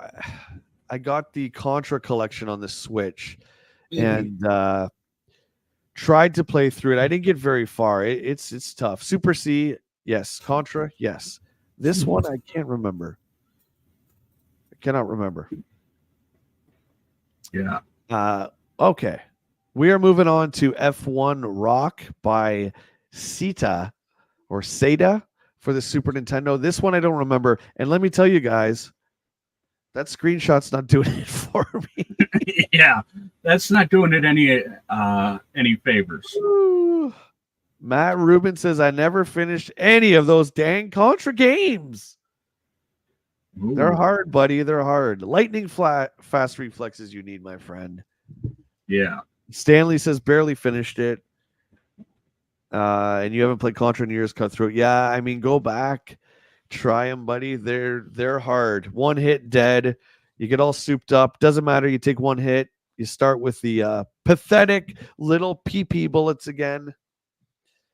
Anyway, Steve gave F1 Rock a 5, which is just average. This is a good example of a game design that spent more time working on the options as opposed to the actual gameplay mechanics. The end result is a cart that looks great but provides a wide variety of customizing features, but once the race actually began, I was left feeling the most of the upfront features were wasted. Well, you're not going to get that if you play Al Unser Road to the Top, baby. Oh, yeah. Yeah, I remember that video you did. That was actually a good one. Yeah, this one looks dumb. Sorry. Back in the 90s, I was not a racing fan. It wasn't my thing. Well, you know what? To be fair, unless it was Sega or Nintendo doing it, it was real rough. Like F-Zero was smooth. But again, if you go and you play Al Unser Road to the Top, it's so choppy that it's really hard. Even back then, it was hard on your eyes. Yeah. Yeah. But Sushi X F1 Rock takes a little getting used to. But after a couple of races, it becomes fun. The customization option is a brilliant function, and the numerous tracks add a wide variety of racing action. I only wish the overall graphics had been drawn better, with some excellent explosions or something. As it is, the package is flat. Yeah, I mean, he says it's pretty fun, but I feel like that score is not right. Like 5 is barely average. So I don't know. What's up, Dale? Yeah. How you doing, brother? Dale, the number Yeah. one, is here. Yeah. Super EDF by Jellico. This is also for Super Nintendo. Steve gives it another 5, another average. I'm a real fan of side-scrolling shooters, but there are substantial problems with the execution of Super EDF, Earth Defense Force. First of all, the game offers little in the way of variety within each round. The backgrounds and enemies, which are extremely small, are repetitive. The weapon power-up is unique, but overall, I wasn't impressed. 5.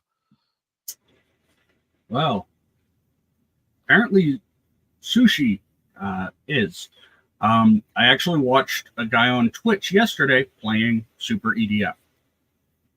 So Oh, cool. Very cool. yeah, he does challenges where he tries to beat it with like no continues on hardest mode, stuff like that. It's really cool.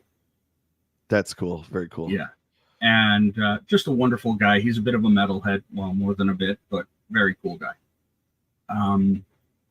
Sushi X. This shooter is excellent. I had a lot of fun with Super EDF from start to finish. You won't believe some of the Mode 7 effects in here. The music is the only area that could have been better. Just wait until you see the large mothership scale in from the distance. Even the base scales as you make your last attack. Yeah, 8 compared to a 5. Yeah. Matt's on fire. Steve gave Zardion a 4. Yeah. As he's skipping ahead, spoiling. Yeah. Matt. Spoiler alert, Matt. Matt's ready to Hulk out. My buddy had both NES Contras. I believe I beat them both with the help of the infamous Konami code. There's actually 3 Contras on the NES, actually, but I'm that guy. I'm sorry. Zardion by Asmic. I remember Asmic for the Super Nintendo. This is a game I'm actually looking for on the SNES. 4. That means a failing score, below average, bottom of the barrel. Zardion could have been the much needed action adventure title that the Super NES has so far lacked. And while we get an interesting premise with some nice options available, such as alternating between 3 separate characters, the overall control, speed, and technique leaves much to be desired. 4. Maybe Steve's just having a bad day. It's hard to say. Yeah, it's tough to say. I remember this game, and I probably remember it more fondly than I would if I were playing it now, I'm sure. Right. Zardion is a relatively original game, but it lacks in a couple of areas. Intensity and control. The controls are choppy, and the enemies don't exactly fill the screen. Otherwise, the concept is awesome, and the execution is better than average. It might have been cool to see robots transform into each other, though. 7. Okay, well, Sushi's always kind of the hipster. Mind you, Ed seemed to like it, too. Contra Force was a different game renamed to Contra to sell copies. Yes. So was Super Mario Brothers 2, though. But it's still Super Mario 2. I get what you're saying, though, and I'm just playing around with you. Contra Force is by far the worst. Yes, and you play it right away, and you know it's something a little off. Yeah. Bucky O'Hare, shout out to Larry Hama. Bucky O'Hare by Konami for the NES gets a 7. Oh. While you'll find a lot of features in this game reminiscent of other titles, for the overall package of Bucky O'Hare delivers on target. Although the difficulty is a little on the tame side, the overwhelming assortment of power-ups, enemies, and settings this game provides more than make up for its shortcomings. I butchered that one, but you guys get the idea. 7. I actually used to watch the Bucky O'Hare cartoon quite a lot. Dude, I've never seen it. I've never owned one of the figures. Only recently did I play the arcade game. I couldn't even tell you what the story's about. Young boy gets transported to alternate dimension where animals rule. Fair enough. Yeah, Fair enough. I can't really go into more than that because it's been a long time since I watched it. But this game can be a hell ride. The arcade game was okay. It was pretty Yeah. much like Konami beat 'em up, right? It was fun, but Yeah. Okay. The NES lives. Bucky O'Hare brings the Nintendo Entertainment System to life as its colorful graphics and sharp controls light up the screen. Talk about power-ups. The variety and challenge is ever increasing for beginners and experts of video game action carts. Bucky should hop his way to NES machines everywhere. 8. shout out to Packers. What's up, buddy? Hey, Packers. Working today? All right. Well, thank you for stopping in and saying hi to the Legends Club. Good to see you, buddy. Yeah. Moving on to NCAA. I can't talk today. NCAA basketball. What the heck is F1 Hero 2 for the NES? I don't know, but again, the screenshot is not doing it any favors. Yeah, look at the awful looking map screen on half of it. It's just black and white. Yeah. And then you've just got gray track next to gray out of bounds. Yeah. Steve is like he's taking no prisoners today. He's shooting down everybody. This is a 5 too. It looks like everyone hated this one. Oh yeah. F1 Hero 2 by Sika or not Sika, whatever. Sika for the NES. Whatever. Steve gives it a 5. Hey, Raj. Driver, like others have been offered on the NES, is limited in many ways, but also delivers some thrills. If you've played other driving games, you won't really find much in the way of innovation here, but the action does come at a decent pace and the graphics are adequate. Not the best, but not the worst. I mean, that's a 5. Raj, what's up, the Rainmaker? How you doing, buddy? It's okay that you're late. Don't you worry about it. Good to see you, mate. Happy Sunday. All right. And Sushi really didn't like this. 3. F1 Hero held my interest for a little while, but it quickly became tedious and frustrating. The idea was wonderful, but the execution just lacks appeal. The graphics are blocky and the control is non-existent. The NES really needs a high-powered racing title, but sadly to say, this game just doesn't qualify. My bad, sorry. Just getting the video ready for the break.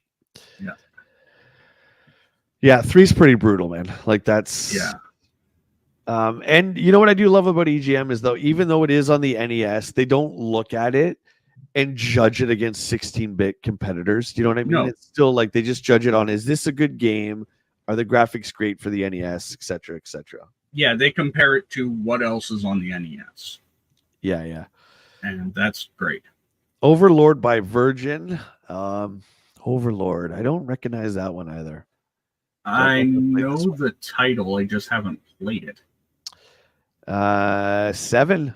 Ooh, there's a lot of stinkers in this issue. Yeah. This type of game is similar to other popular computer titles that let you become the creator of civilizations. This game has a more laid-back approach, however, which benefits it greatly.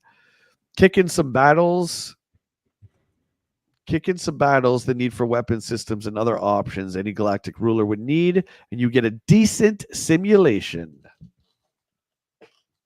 Okay. There you go. 7 by Steve. Yeah. Okay, so he's, it's above average. I'll give it above average, yeah. Yeah. Overlord starts out as a highly interesting game. Wow, you can create worlds and oversee their development?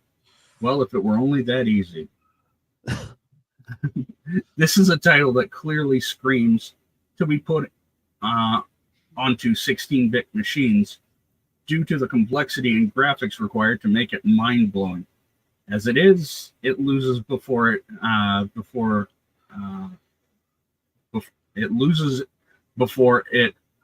from the moment go.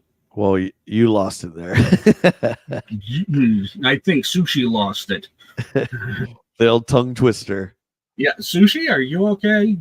You having a little too much sake last night, man? Oh, the editors too. We got a $5 super chat from Raj. All right. A small gift to my buddy Jay. Thank you, my friend, for the support. Much love. The Rainmaker.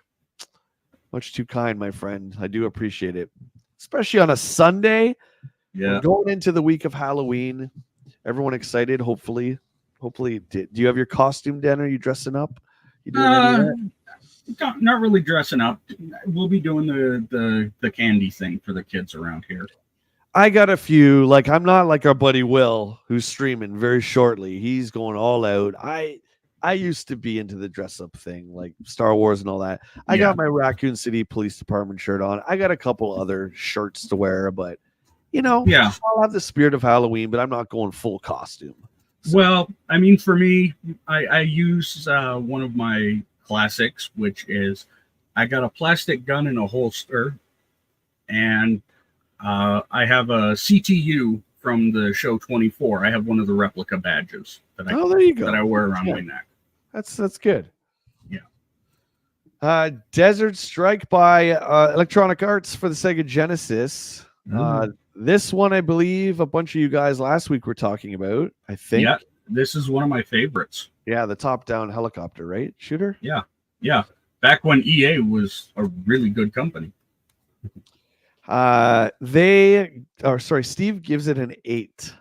I really like the look of the new combat action game a lot. The overall perspective allows the cart to show off a new dimension of depth you don't find in similar carts. The action is a bit slow and never develops much intensity, but the storyline and sub-themes make this a top-notch shooter action title. 8. There you go. I kind of agree with that, but clearly he wasn't playing the later levels where you've got rockets flying at you from every which way. And this begs the question I've always wondered, like, I asked Will this, I'll ask you, Den. How far in completion do you think these guys have to get before it's considered actually reviewed? Oh, that's a tough one. See, that's like even today, if you're gonna review Black Ops 6, how far do you have to get to do that? Do you have to go through all the different modes? You have to complete the campaign? Like, I wouldn't say complete the campaign, but I'd say probably about halfway through and probably a couple hours in the multiplayer. But that's just kind of my view. Oh boy, Sushi, you and I gotta have a chat, buddy. 6. Oh yeah, he doesn't like your game there. He's hating. Yeah. It had to happen just when started to forget. I think he means everyone started to forget about the war in the Gulf. Someone had to go ahead and capitalize on it. It is a great shooter with realistic gameplay and controls, sparkling graphics, and crisp sounds. Had it been named Chopper Strike or something else, it would be cool. Let's not get cocky about war. Sushi going a little political. You know what? And I share his sentiments there. I don't like games based on real wars. Which is why when Call of Duty first came out, when it was just the World War I or World War II or whatever it was, Medal of Honor, all that stuff, I was always like, I don't want to do that. I thought it was disrespectful. That's just my opinion. Yeah. Make it as much fiction as you want, but when you're basing it on actual war, I can kind of see. I never knew Desert Strike was based off of Desert Storm. I had no idea. So yeah, it was. I knew that for a while. Thank you for the sub, Ganesh. I appreciate that very much. And we got to give a shout out to MM. Dear Jay, good morning. Marcus here. Yesterday, we fondly remembered you. Do you remember the classic Sega CD game called Sewer Shark? Man, it was a ride back in the day. Well, what's up, Marcus? Welcome to the stream. Thanks for hanging out. I do. And that was a pack-in for the original Sega CD1. I do remember it, as I'm a huge Yeah. fan of digital pictures. Yeah. Okay, we're moving on here. Moving on. Uh, So let's get to that question that I threw out there. So Josh says probably 1 to 2 hours, I would guess. I think it would have to be a little more than that. yeah. And I guess it would depend on the game. So let's just say something famously like Final Fantasy 13, Hmm. where it was all corridors, and then I was told at the 20-hour mark we get to the open world, and I'm like, I don't have 20 hours to give this game. Yeah. So I mean, it's case by case. Matt says it depends on the type of review. If you're going to review every aspect of the game, including story, then you need to complete the game. Can't grade the story if you don't see the ending. That's very true. I will give them that. Yeah. That's very true. Yeah. Again, I don't have an answer for that. I think it just depends. Yeah.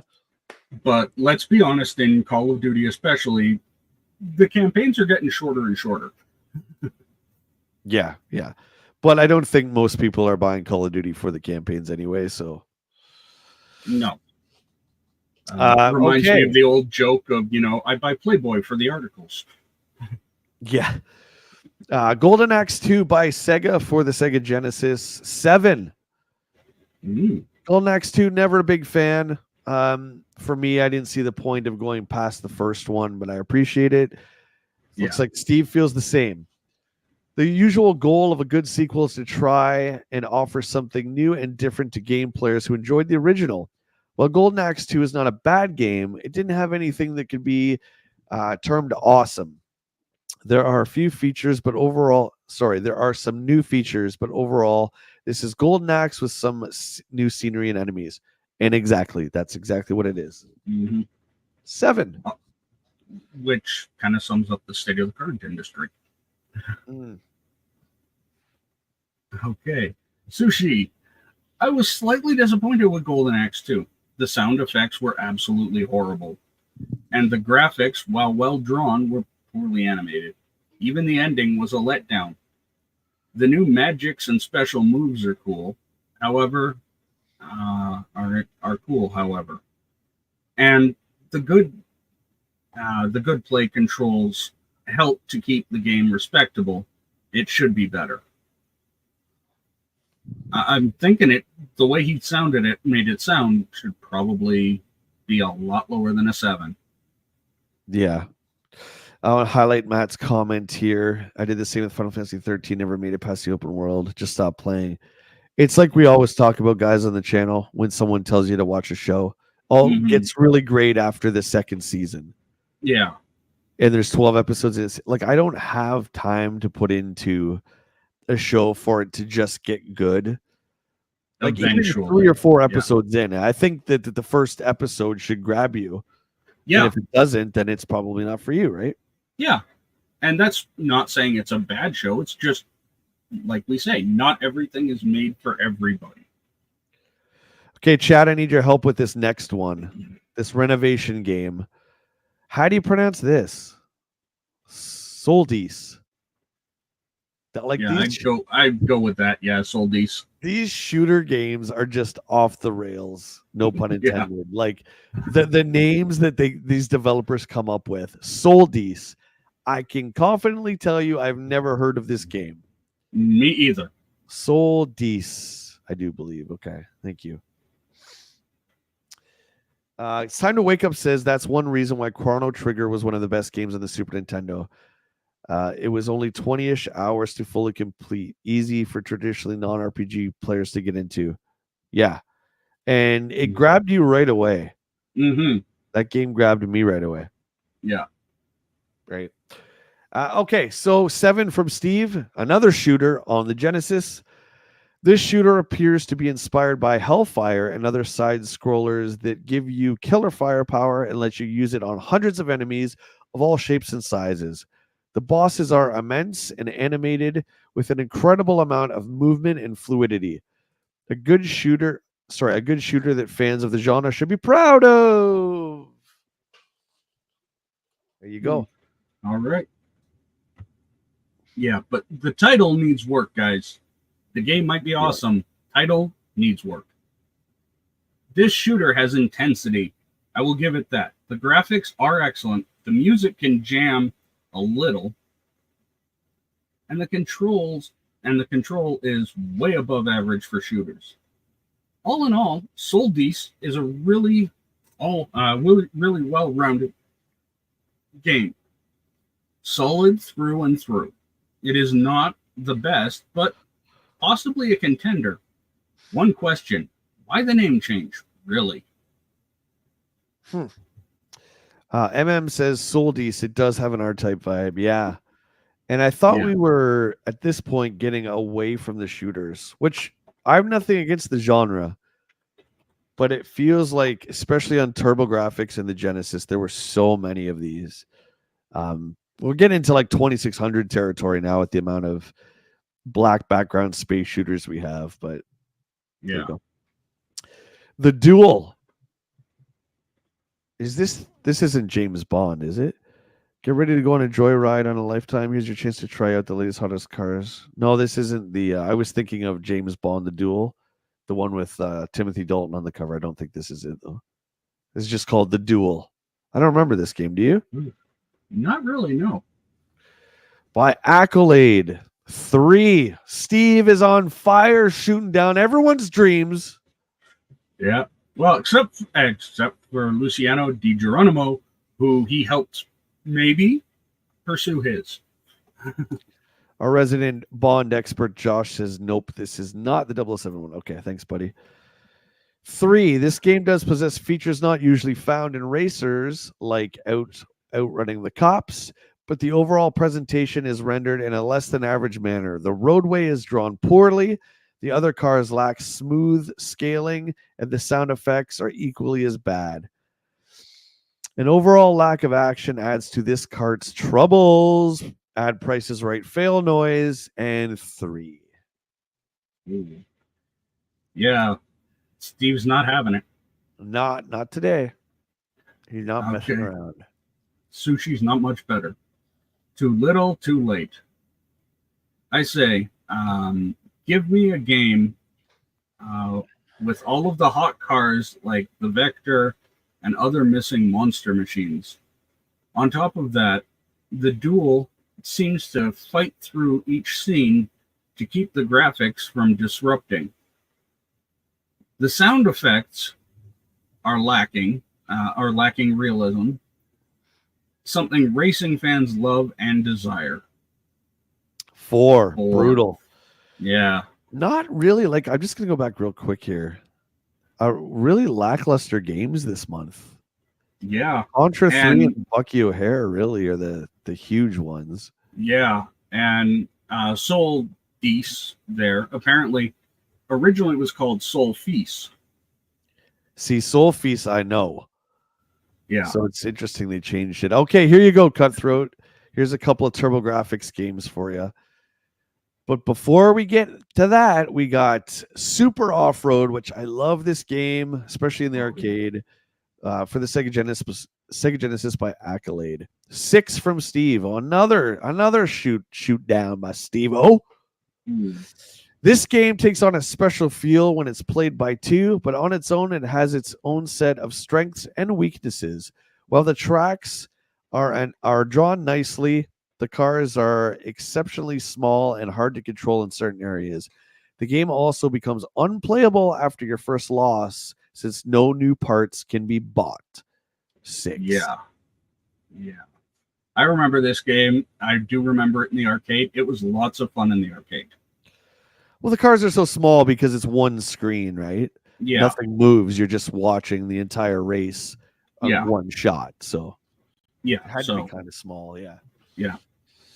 Super Off-Road was a lot of fun for me. I used to spend hours in the arcade playing the coin-op version, but the same feel was not present here. Though the steering wheel is non-existent, the control was choppy.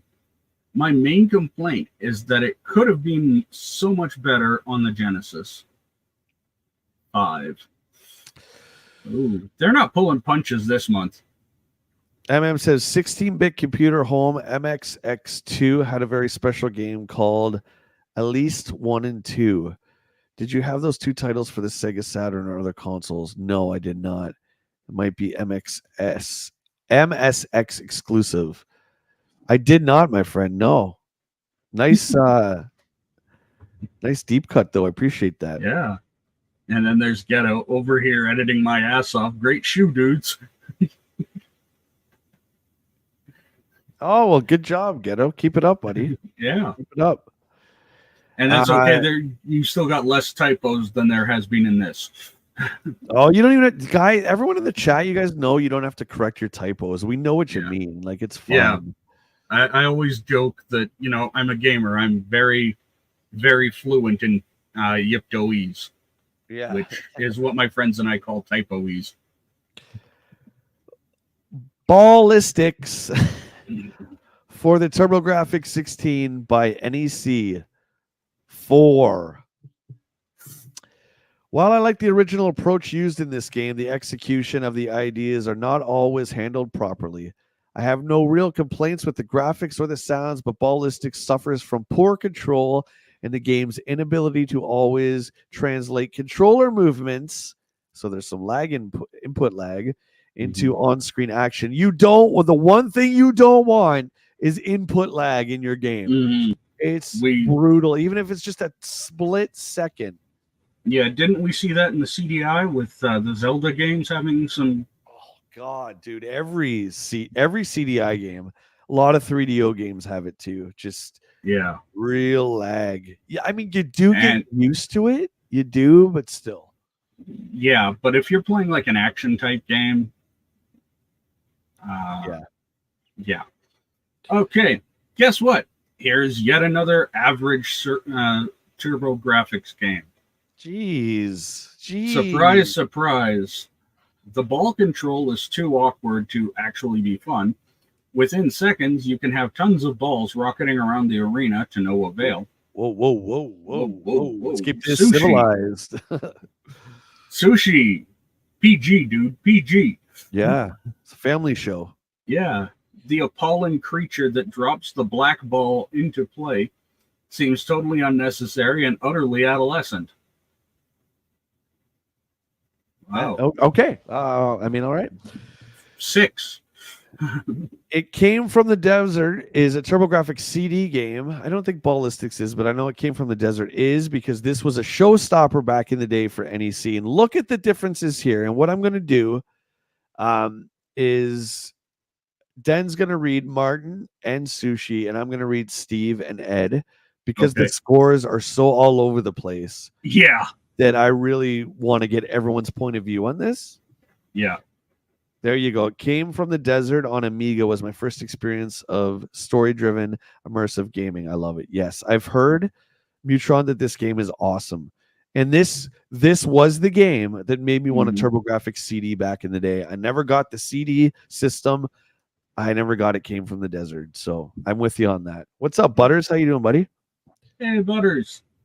The greatest Fortnite player I know, Butters 204 for sure.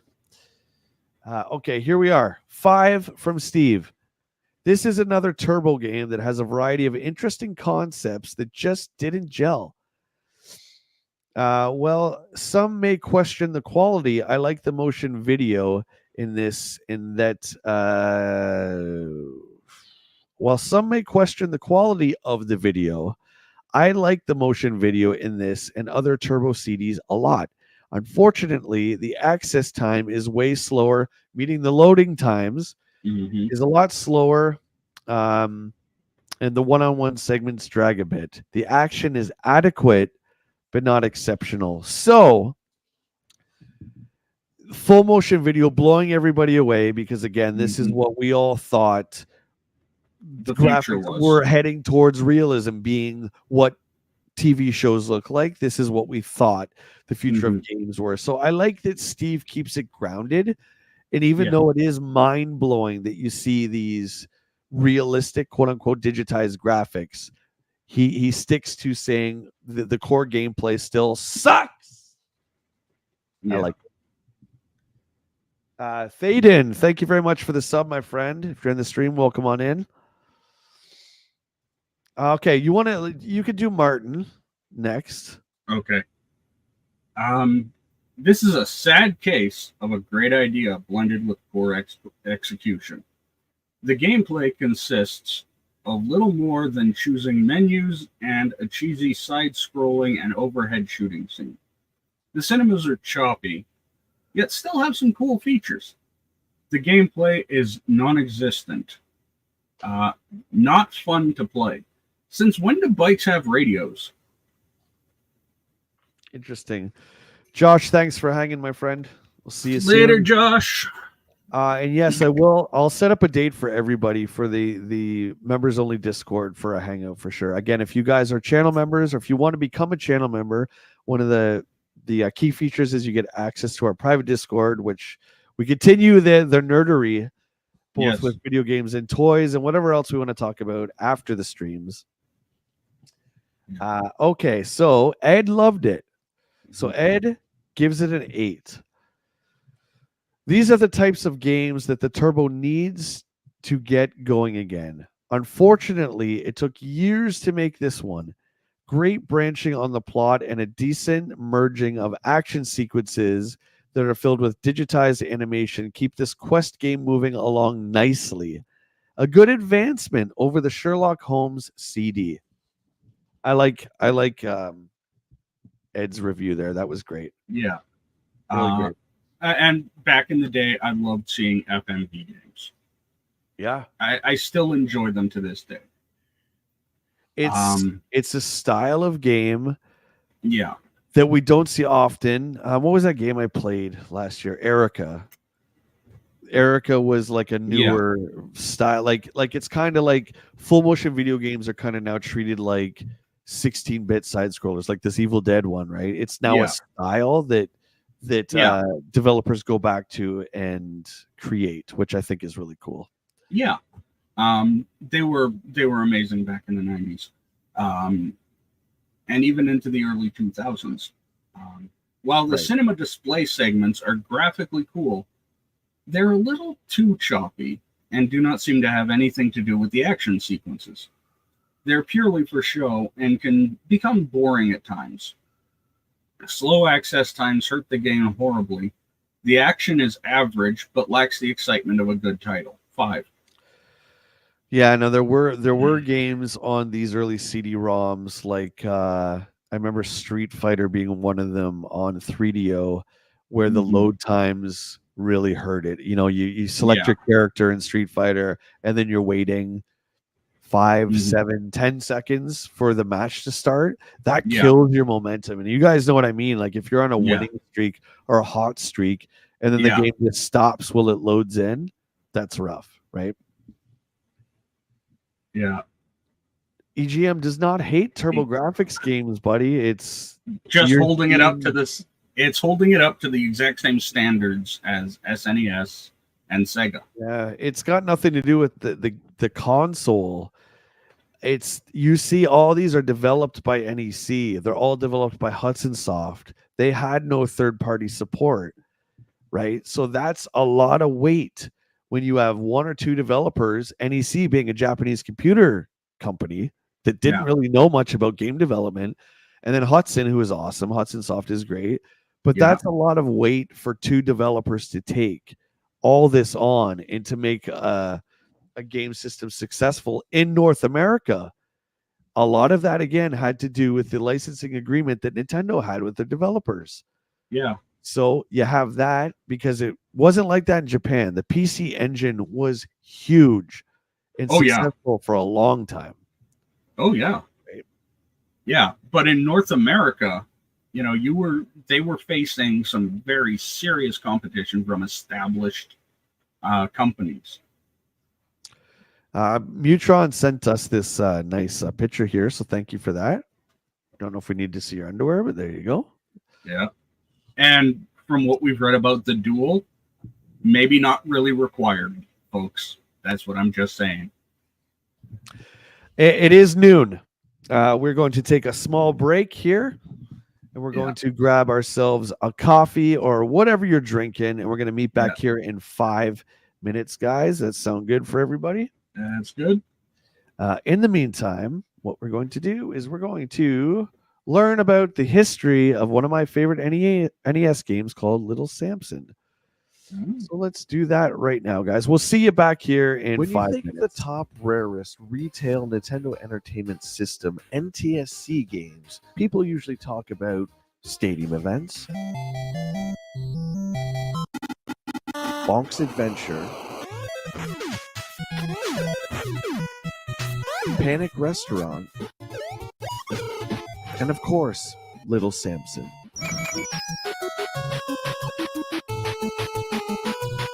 Stadium Events is a well-known grail and worth a ton of money. The game was sold on the eastern coast of the United States and said to have only sold around 200 copies before it was recalled by Nintendo themselves and rebranded World Class Track Meet. Panic Restaurant is a wonderful platformer with a very unique and beautifully drawn art design. Bonk's Adventure, released in 1994, is an incredible port of the TurboGrafx 16 game, a really solid platformer, and if I do say, one of my favorite mascots of all time. And then there's Little Samson. Little Samson comes up all the time, but what is it besides one of the rarest NES games of all time? When people hear the name Little Samson, most people think that it's about the character from the Bible, Samson, which it is not. Little Samson is a fictional character and a platformer developed by Takaru for the Nintendo Entertainment System and published by Taito in 1992. In Japan, the game was released on June 26, 1992 under the name Lickle.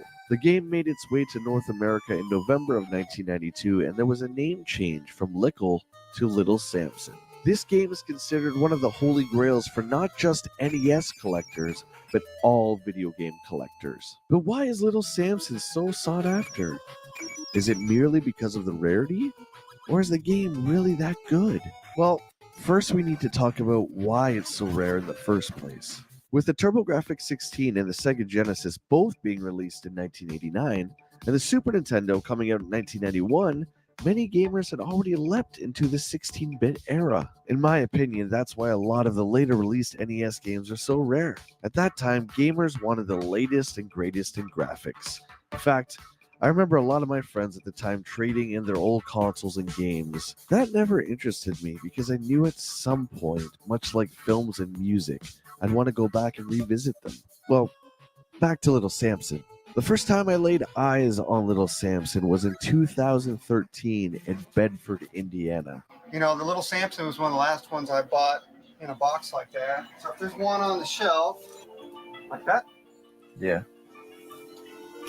Holy shit. There we were filming Nintendo Quest, and I had the pleasure of checking out the collection of the legendary Todd Curtis. It was in 2013 that I first played Little Samson, and thanks to Todd, now I got to own it. I put the game into the top loader and turned the power on. The title screen popped up, and I was given a choice of 4 stages with 4 different characters. There was Little Samson, Kakira the Dragon, Gom the Golem, and KO the Mouse. I chose Little Samson, and immediately the game looks and feels familiar. Why is that? Well, as it turns out, the company Takaru is made up of ex-Capcom employees, one being Shinichi Yoshimoto, who worked on some of my favorite games of all time, such as Strider.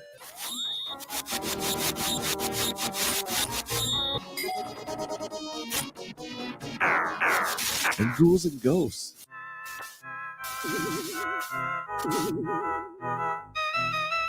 And Akira Kitamura, the creator of Mega Man. Also, the art design for Little Samson was created by Kiyoshi Utada. Besides Little Samson, Takeru's other games included Nostalgia 1907, which was released for the Sharp X68000 and the Mega CD, and a fun little platformer named Coco Ron for the Famicom. Around this time in 1992, along with the console wars being in full swing, there was something else going on. The mascot wars, with Mario and Sonic going head to head, and Bonk not that far behind. It seemed that Taito wanted to enter the ring. Taito, a Japanese gaming company known for Bubble Bobble, Elevator Action, Jungle Hunt, and of course the legendary Space Invaders. It seems that Taito found their mascot in Little Samson, and Takeru found themselves a publisher in Taito. Unfortunately, due to the circumstances stated earlier, Little Samson is said to have sold less than 10,000 copies in North America. When the game was released in 1992, it pretty much went under the radar. In fact, I had a really difficult time finding any publications that would show anything on Little Samson from back in the day. There's a very small article from GamePro number 38 from September 1992, and on page 138, it's under the heading Pro Short Shorts. The article reads, and I quote, "Save your crown by fighting bizarre prehistoric creatures. Play one of 4 heroes. Each hero has their own weapon and terrain to cover. So don't get a haircut until you play this game." What? There's an issue of Nintendo Power from September 1992 on page 20. Here you'll find a good little write-up on the story and the lore of Little Samson. And I quote, "A young fighter, a bold dragon, a rock warrior, and a bomb-dropping mouse fight together for the freedom of their kingdom in Little Samson from Taito. The names and looks of the characters are cute, but the game itself is a serious challenge. Emperor Hans of the Kingdom of the Imperial Forgy have called Little Samson and his fellow fighters to stop the evil Takid from spreading his black magic throughout the land. The members of this curious quartet possess their own magic abilities, which are conjured up from 4 mystic bells. Switch from one fighter to the next as the situation dictates." Now, It's that game sounds interesting. You are muted, my friend. Thank you. Right. It sounds very interesting. Little Samson. All right, guys, welcome back. We are back. Let's get sharing this EGM. Boom. There we go. Where did we leave off here? We left off at Tiny Toons by Konami for the Game Boy. Oh my god. All right. So who likes Tiny Toons out there? I was definitely one of the fans. You were a fan. There you go. There you go. It was part of my after-school ritual. Get home, watch Tiny Toon Adventures, do homework while watching. The Tiny Toons. It's very wholesome. It's very wholesome. Yeah. And then you watch it with adult eyes and not so wholesome anymore. No. I had this. Dangerman had this one. I was a little bit older when I played that, says Jet. Well, I never played it, but it was a Konami side scroller, so I bet it was pretty damn awesome. 7 from Konami knew how to do it. While the packaging may position this game towards younger folk, anyone would have a ball with this game. Like the Disney games from Capcom, Konami has put together a game with great features that, while aimed at younger audiences, doesn't forsake quality. This is a good game for any fan of action titles. Boom. Yeah. Jet Screamer speaking about Rugrats. Check out the new game. I forget what it's called, but it's actually got an 8-bit emulator file in it that you can run. So you can play it as the current graphics, which they're fine, but then you can also switch it over to an 8-bit version, which is really cool. Cool. Yeah. Underrated game. The Tiny Toons can do no wrong. This is an action-filled cart with tons of cute bonus games to play. The graphics are great for a Game Boy, and the control is excellent. Tiny Toons Adventure has an addictive quality to it that keeps you coming back for more. This is a great game for all ages. Nice. Mutron says, I had it because I love my Konami games, but it wasn't my favorite. You know, and I think that's what we were getting into. They were starting to realize that, hey, not just kids are playing games right now anymore. Yeah. Looks fine to me. Cutthroat. Yeah. Oh, you just got to pull the arrow all the way to the right, dude, if you're off on the stream a bit. Yeah. Yeah. Sometimes it'll lag a bit. Animaniacs is greater than Tiny Toons. Yeah, I take your word for it. I don't know. I didn't watch either really. Axe Battler. Oof. This has got to be a spinoff of Golden Axe by I'm Sega guessing. Game Gear. And zero interest here, but that's okay. 7 from Steve. I like it a lot whenever a game company can take an existing theme and a new directions. That's exactly what Sega has done with this cart, which borrows some of the action elements from the Golden Axe series with a more stylized quest. The combination works well despite the limitations of the Game Gear screen. Well, I like that it's a quest. That's kind of cool. I thought it was just another, like, maybe a portable version of Golden Axe, but that's not bad. I like that. I used to play Golden Axe in the arcade a lot. Once it got into like my friend having it on Sega, we didn't play it that much. Right. We'd play it once in a while, but it wasn't one of our go-to. Axe Battler is a wonderful idea that just falls short. Both the quest and the action sequences need more attention. Both Kyrus Flare and Gilius Thunderhead are missing, and the lack of real momentum in either aspect of the game only makes the division more apparent. It makes you feel that neither was rewarding. 6. Ooh. Great game, bad name. Yeah, I would agree. Yeah. Then we got the Guardians for the Atari Lynx by Telegames. That's a horrible screenshot. I don't even know what I'm looking at there. This bug thing. It clearly some sort of bug and like something it squashed. I guess, yeah. This game is really a first generation RPG, but being the only entry in the genre for the Lynx, it's not bad. The execution of some moves is a bit haphazard, but nothing a little familiarity doesn't cure. Excuse me. The graphics are well drawn and the quest is delivered well, but the sound in certain portions of play falls short for a 6 from old Steve. Well, lippity doo. There you go. Thanks, Raj. Raj with the $2 donation. Let's bring that up. What? There we go. Where is my YouTube page? Did I close it? No, I did not. Thank you, my friend. A small reward for Den being so tubular. Party, party, party. All right. Thanks for supporting the channel, buddy. Much love. Yeah, much love. The Guardians Storm Over Doria has been a long-awaited addition to the growing family of Lynx titles. My interest level stayed high, since there's really no other true RPG adventure available for the Lynx. Unfortunately, the quest lacked a certain depth that good adventures require, and fell short because of it. Sushi gave it a 5. And if we turn the page, we could see our half punk rock buddy, half regular guy buddy, rocking that terrible ASCII pad that we have debated on for weeks now. Is this really good? Is it not really good? I say it sucks. I would go there too. Some of you out there really like this thing. It still reminds me of a scene in Metal Gear Solid for the PS1 where you're being tortured and it actually detects if you put in auto fire. Yes. And automatically ends the scene as you failed.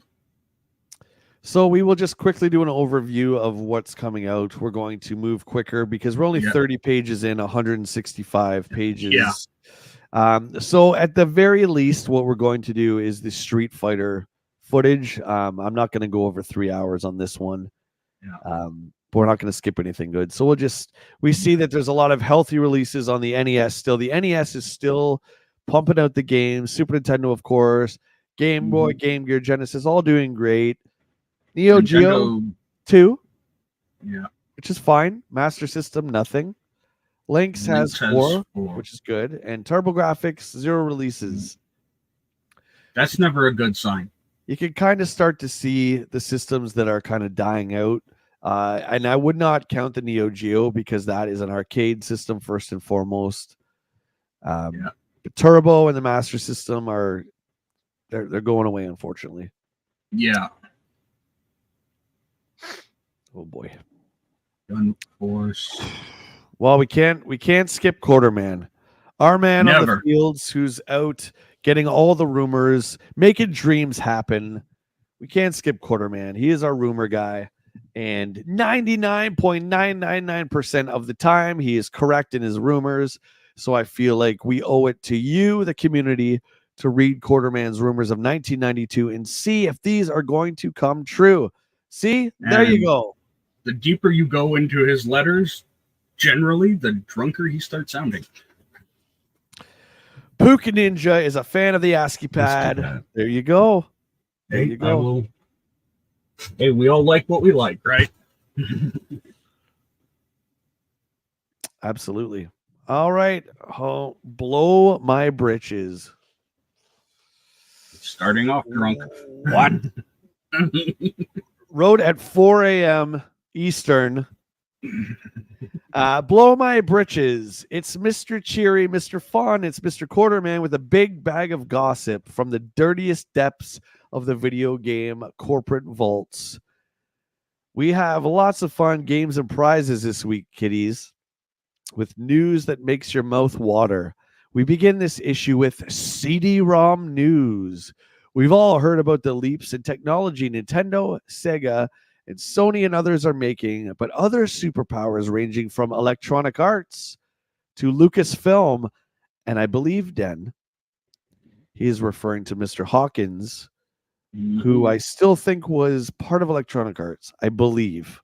I think It was in 1992, yeah. Yeah, I think that's what he's referring to with EA and CD-ROMs. To Lucasfilm and are committing big bucks to the next generation of video games. Does this mean we'll see great games like Road Rash 2 on CD? No way, says Quarterman, but you will see it both. But you will see it on both the Super Nintendo and the Genesis, along with a new Street Fighting football game later this year. Street Fighter 2 update. See, like he's just, what does that mean? Like, look at that sentence. And then it just explodes at the end for nothing. There will be no special controller packed in with a 16 meg monstrosity, but don't expect the price to fall far below the $80 retail price rumored to be kicking around. So they talked about, I mean, the Super Nintendo's fine because it already has over 6 buttons, but they were talking about doing an arcade stick and maybe selling them together. It looks like that's not going to happen. It's a shame. You're up. All right. Good luck to you. All right. Mr. Q has uncovered news of some mega machines for all you hardware heads. Remember Wirehead? Remember that? Yeah, I remember that. The hell ride you had playing it. Oh. Rumor has it that a special NES converter will finally make its way onto onto store shelves by Christmas. Yeah. The device, as yet to be named, will plug right into the top of the 16-bit Nintendo and give you the magical ability to play 8-bit carts on your Super System. Whoopee! Personally, the Q-Meister feels this tiny piece of technology is too little, much too late. Also under development. Yeah, I would agree. I would see if they had that, it really should have been something they did at launch, in my opinion, because you would have gotten a lot more converts. But especially back then, and again, it's not about graphics, but no, back then it was, and people wanted the newest. So yeah, to buy, so like if you're buying a Super Nintendo, I doubt very much most kids wanted a converter to play the old NES stuff. I'm just saying it does. Now it's a different story, but back then I don't think that would have made much sense. But it never came out anyway, so there you go. Yeah. Also under development for the Super NES is a Power Mouse controller that will make interfacing with RPG and adventure games on the 16-bit Nintendo much easier. The peripheral is especially useful when on games like Dungeon Master, where pull-down windows and direction progress is accomplished within a more conventional computer environment. No dates for release on this gem. Actually, it ended up coming out with Mario Paint. Yep. And I'm not saying all converters are bad, because the Super Game Boy made sense for those of us who don't like to play the Game Boy, and it's not the game, it's the portable aspect of it.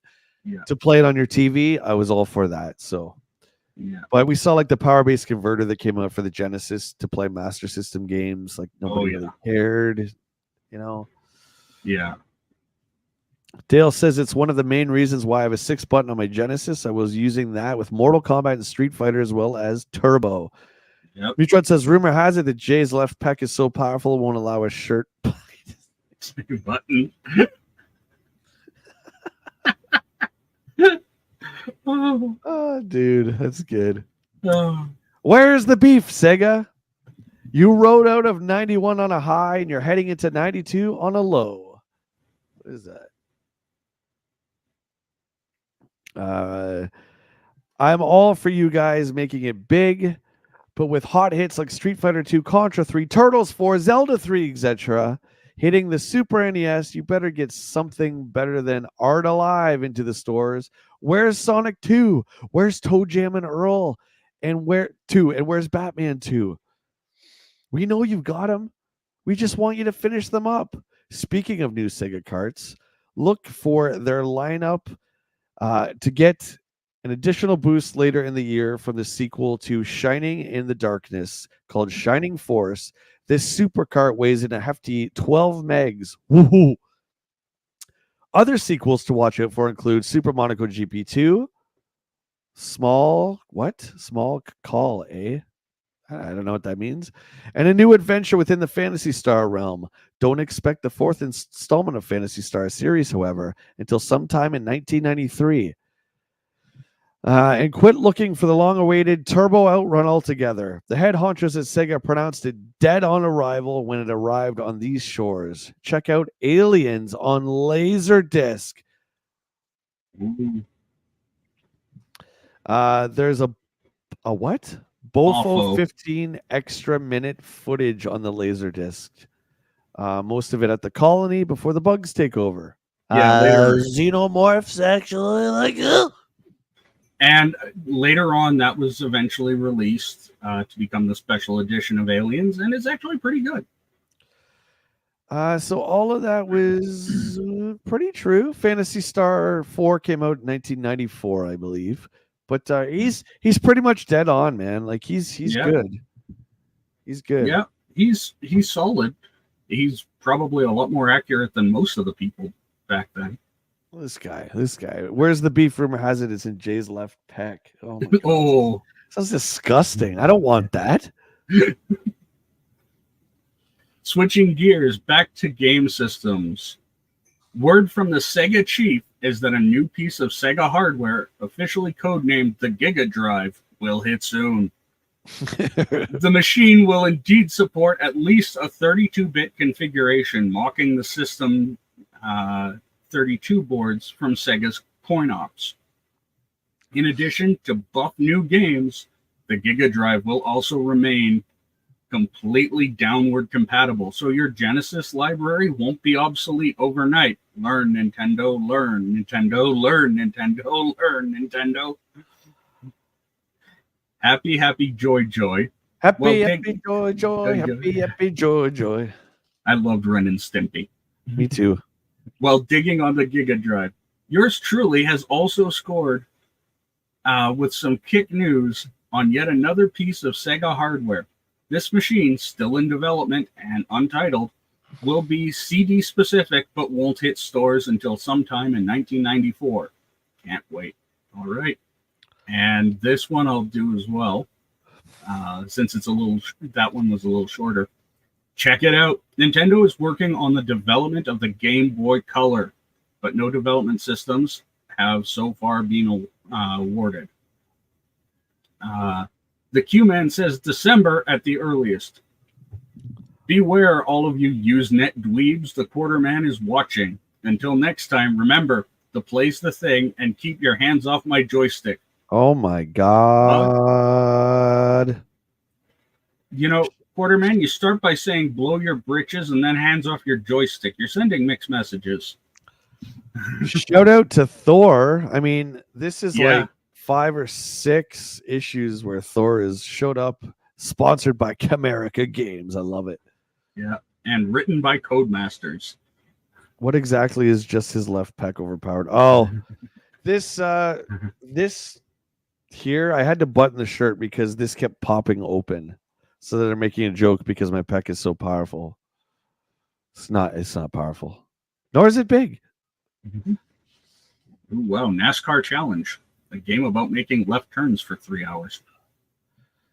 EGM Express Capcom puts finishing touches on world's first 16 megabit byte cartridge. This is it. This is what we've been waiting for. The cover story, Street Fighter 2, The World Warrior, by the way. And that was, I remember, a little bit of a hot button issue when it came out because Champion Edition came out, and Capcom is so smart at marketing because everyone was like, well, wait a minute. Why aren't you bringing out the newest version of Street Fighter? Well, because first off, we want you to go to the arcade still. Yeah. So here's the old one, and then you go to the arcade to play Champion Edition. Beautiful. Mm-hmm. And then Sega's like, well, Nintendo won't let Capcom put Street Fighter 2 The World Warrior on our Genesis. Oh, well, I guess we'll have to take Champion Edition. Boom! That helped the Genesis a ton, man. You remember that? Oh, yeah. And then Super Nintendo got Turbo. Yep. And Super. And what else did Genesis get? Did Genesis only get one, or did they get another one? I think they only got the one. Yeah, I can't remember. Game Gear. Okay, we're going to skip through a lot of this, guys. And again, no disrespect to issue 33, but our off-topic tangents, which I love, went on a little bit longer today. So we're going to move. Yeah. Which... Your arcade is the new Street Fighter? Street Fighter, what's the newest one? 6? 6. That's pretty sick. Yeah. How do they go about adding the new characters? I'm just curious. I remember Mortal Kombat, it was a code. Yeah. Remember you figured out the code, and then you would put in your local arcade, and then you unlocked like Human Smoke instead of like, well, you had Cyber Smoke and then Human Smoke. Remember that? Yeah. And there's something special about playing a fighting game in an arcade with the joysticks. Just saying. Yeah, and you know what? I've had fighting sticks my whole life on a number of different systems, and putting it on your lap, I'm sorry, it doesn't cut it, man. It doesn't cut it. Mm-mm. You need the weight of that cabinet. And the one-ups don't even cut it when it comes to Street Fighter because they're so easy to move. You need that weight, man, because you're pulling and jumping and pushing your buddy out of the way and all that kind of stuff. Yeah. So, yeah, absolutely. You need that those cabinets were so heavy back in the day. Butters, I'm just wondering how they add the DLC if they have it in there. I didn't even know it was in the arcade. Yeah. Ladies and gentlemen, there you go. There you go. Now this right here, right in my heart. Look at this. This is the very first April Fool's joke right here. Mm-hmm. This very picture was photocopied and put in our local Wizards arcade to challenge any Street Fighter player that could do it. Yeah. Street Fighter 2 World Warrior. Why do they call it April Fool's contest? Oh, I guess last year was the first one. Since we all had so much fun last year with the Simon Belmont April Fool's joke, this year we're making the contest out of it. Somewhere in the magazine, there's a new April Fool's joke. It could be both. I'm going to swear, man. Because they put it on the page with the joke. It's so effing amazing. I never noticed that before. Me either. Somewhere in this issue, automatically when you look at that, you don't think of the page you're on, right? No. They're EGM. You guys are absolutely brilliant and way ahead of your time. Not only did you pull an April Fool's, you pulled an April Fool's on an April Fool's. This is the infamous Shenlong trick, and let's see how you have to do this. I think you got to beat Bison 10 times without taking damage, and he can't take damage. It's something like absolutely ridiculous. And then Shenlong is supposed to appear. Let me just read it. Let me read it. Fight Shenlong. I would like to say that we at EGM are always correct, but we printed that Shenlong did not exist.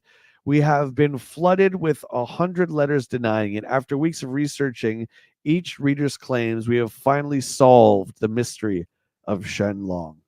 Oh. To fight Shenlong, the mysterious Street Fighter legend, you must use Ryu throughout the entire game. You must not get hit from the moment you begin until the final round with Bison. Come on. Oh. I thought it was just on Bison. So you got to play like one quarter. You can't take damage, meaning not even. You've got to have a perfect game. No chip damage. So you can't Yeah. block a fireball. Nothing. You can't lose any yellow. Once there, you must spar with Bison without hitting each other for 10 rounds. You have to tie Bison 10 times without him or yourself taking damage. The 10th round is the final round, and after the last draw game, Shenlong appears and tosses M. Bison away. Now the timer is stuck at 99, so you are forced into a fight to the death. Shenlong's powers are immense. His Hyper Dragon Punch is backed by his Flaming Fist. He throws red fireballs faster than Sagat, and he has a spin kick deadlier than Chun-Li's. He does not pause for a second and can attack immediately after throwing a fireball. Shenlong can even grab Ryu out of the air and throw him to the turf.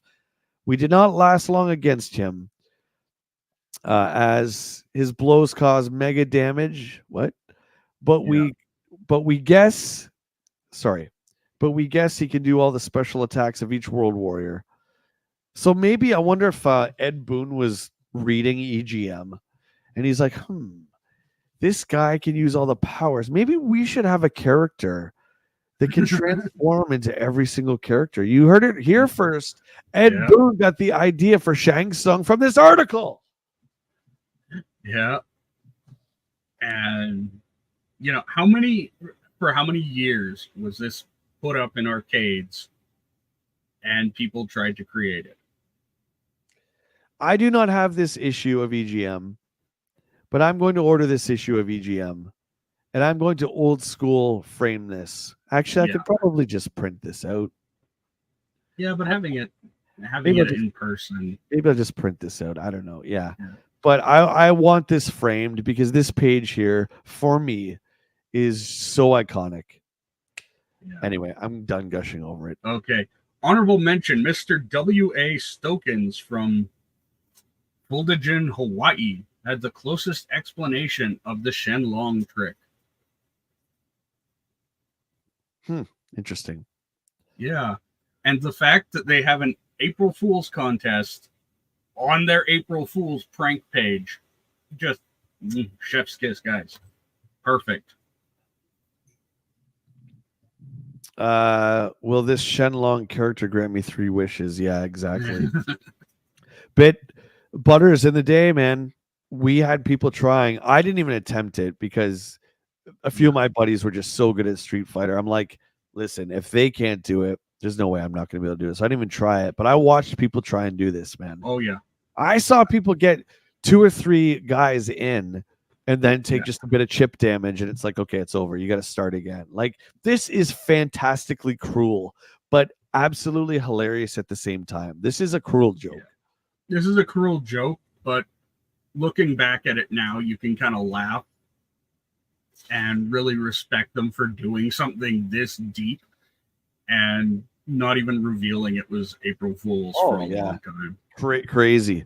It's Time to Wake Up says the April Fool's odd header Easter egg hunter collaboration video on reviving Ares from Final Fantasy VII was the one that trolled me the hardest. I never heard of that. That's pretty crazy. Yeah.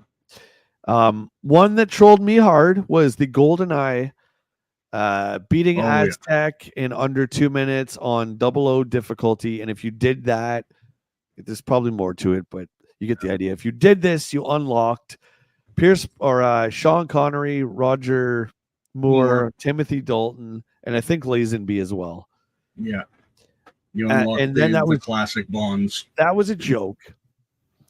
And then later on, like a decade later or whatever, it was revealed that those characters are actually somewhere on the cartridge, but they couldn't get likeness rights, which I totally believe, because if you're a Funko Pop collector, Josh would know this, and you collect Bond, it doesn't say like Roger Moore Bond. It'll just say like the title of the movie, like For Your Eyes Only or whatever, right? Yeah. So that makes perfect sense. Anyway, this is iconic. That is such an iconic page, and such an iconic April Fool's joke. Dale says Capcom Resident Evil 2 April Fools where they said you could unlock Akuma. Really? I don't remember that one either. Yeah. The Light Boy. I'm good. Rolling Skipping through the Thunder tips and tricks. We're going. Just really anything that catches our eye as we're running pretty late here. Sega's Air Rescue sit-down coin-op machine. That looks beautiful. We are Dan Sullivan's in the heat. No, we're keep going. Pit Fighter. Again, not a great game, but very important with the digitized graphics. Again, this one was coming home, which was awesome. Here you go. This is what we got to get to, the main topic of the stream, which is page 89, which is Street Fighter II, the World Warrior, coming home to the Super Nintendo. Yeah, this was amazing. This was huge. Yeah, and this is going through all the characters. So we'll read the cover here. You bet. EGM knows where to go for the hottest news, and we have some information that will set you on fire. Sushi X was the first to break the news months ago, and now we have exclusive coverage on the best video game series ever, Street Fighter II. That's crazy. They claim that. Like, this is just like just that sentence. We have exclusive coverage on the best video game series ever. Nowadays, you put that on the net, you're gonna get flamed in the comments. Yeah, for sure. But even more than that, too, right? Then it's like, well, we have Mario, we have Sonic, and all these great franchises. We have Zelda. Street Fighter 2 was so hot. Yeah. That even if you didn't like fighting games, you played it. You still played Street Fighter 2. Everyone played it. Like, what kind of a genre can say that? Maybe the music genre with Guitar Hero? Yeah. Guitar Hero, I would say, would be another game like this where I never played the music games, but I bought Guitar Hero and I was hooked. Absolutely hooked. Looks like we lost Den there. We'll continue. The top-notch EGM staff went to San Jose, California to speak with Capcom representatives James Goddard and Lori Thornton. Shout out to Capcom. They gave us the scoop on not only the Super NES Street Fighter II, the World Warrior, but the championship version of the coin-op, which is the second of the 5 versions of Street Fighter II. No other magazine has this kind of coverage. Also, keep reading for exclusive details on how the coin-op classic burst into life. EGM will show you the drawings and outlines of the best coin-op ever. While Street Fighter II has dominated the arcades in both the United States and Japan, gamers shudder to think of how the phenomenal coin-op would be butchered at the helm of the Super NES. And welcome back. Thank you. And that was always a worry. Not for me, but I know a lot of people and a lot of game journalists at the time were saying, oh man, Street Fighter 2 is going to come to the Super Nintendo, but the hardware is not going to be good enough. You know, it's going to be a real terrible port, or it might be missing stuff like Final Fight on Super Nintendo was missing a ton of content or changed content. Yeah. Well, worry no more, because the long wait is over. Due out in June of 1992, the Super NES Street Fighter II, the World Warrior, is a triumph for Capcom's programmers. It encompasses 16 full megabytes of memory, supporting a separate sound chip, which is insane. The music has been digitally remastered from the Japanese compact disc soundtrack, as well as new voiceover and sound effects. Yep. Woo! Remember, actually, I'll tag you in, buddy. I'll tag you in there. Where are we in here? Page 89, second column. Remember. Okay. Remember the incredible 3D warping of the intense backgrounds on the coin-op Street Fighter 2? Capcom sure does. And they somehow managed to incorporate that very intricate special effect into the Super NES version. Each character is still intact, complete with every attack you have come to know and love.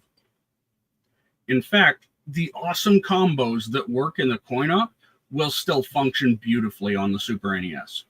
Amazing, isn't it? Now, here comes the best news of all. Absolutely no slowdown. Whew. That was a big thing. I know. I remember it. It was a big concern for a lot of people. Is this going to slow down, like lag my system? The idea that a game this important had to be so perfect, because you would practice this game at home, but you would still go downtown to the arcade to play against people or play the new Champion Edition. Mm-hmm. So you can't have slowdown, and you have to have every move intact, every character intact, everything the same. Otherwise, the plan would have unraveled. I think Street Fighter still would have been huge, but to have this as a playable version of the arcade in your home, it had to work right, and they nailed it. Yeah.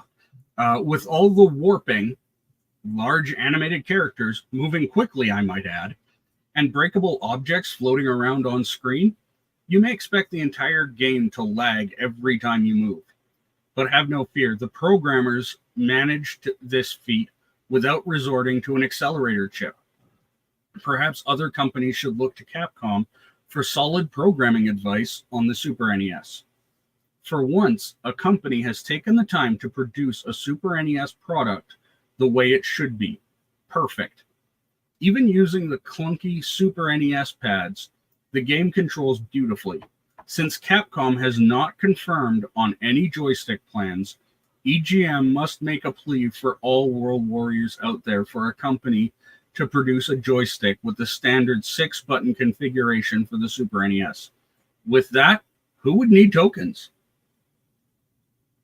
And smart, again, like I said earlier, of them to, I'm sure by design, make an updated version of Street Fighter in the arcade, so there was still a reason to go to the arcades. I mean, when we played this on Super Nintendo, it was great, but you could still tell it wasn't the arcade. There was still obviously something missing. I mean, you can't have a Super Nintendo be as powerful as an arcade board. You just can't, right? So, but they came pretty close. Oh, they came very, very close.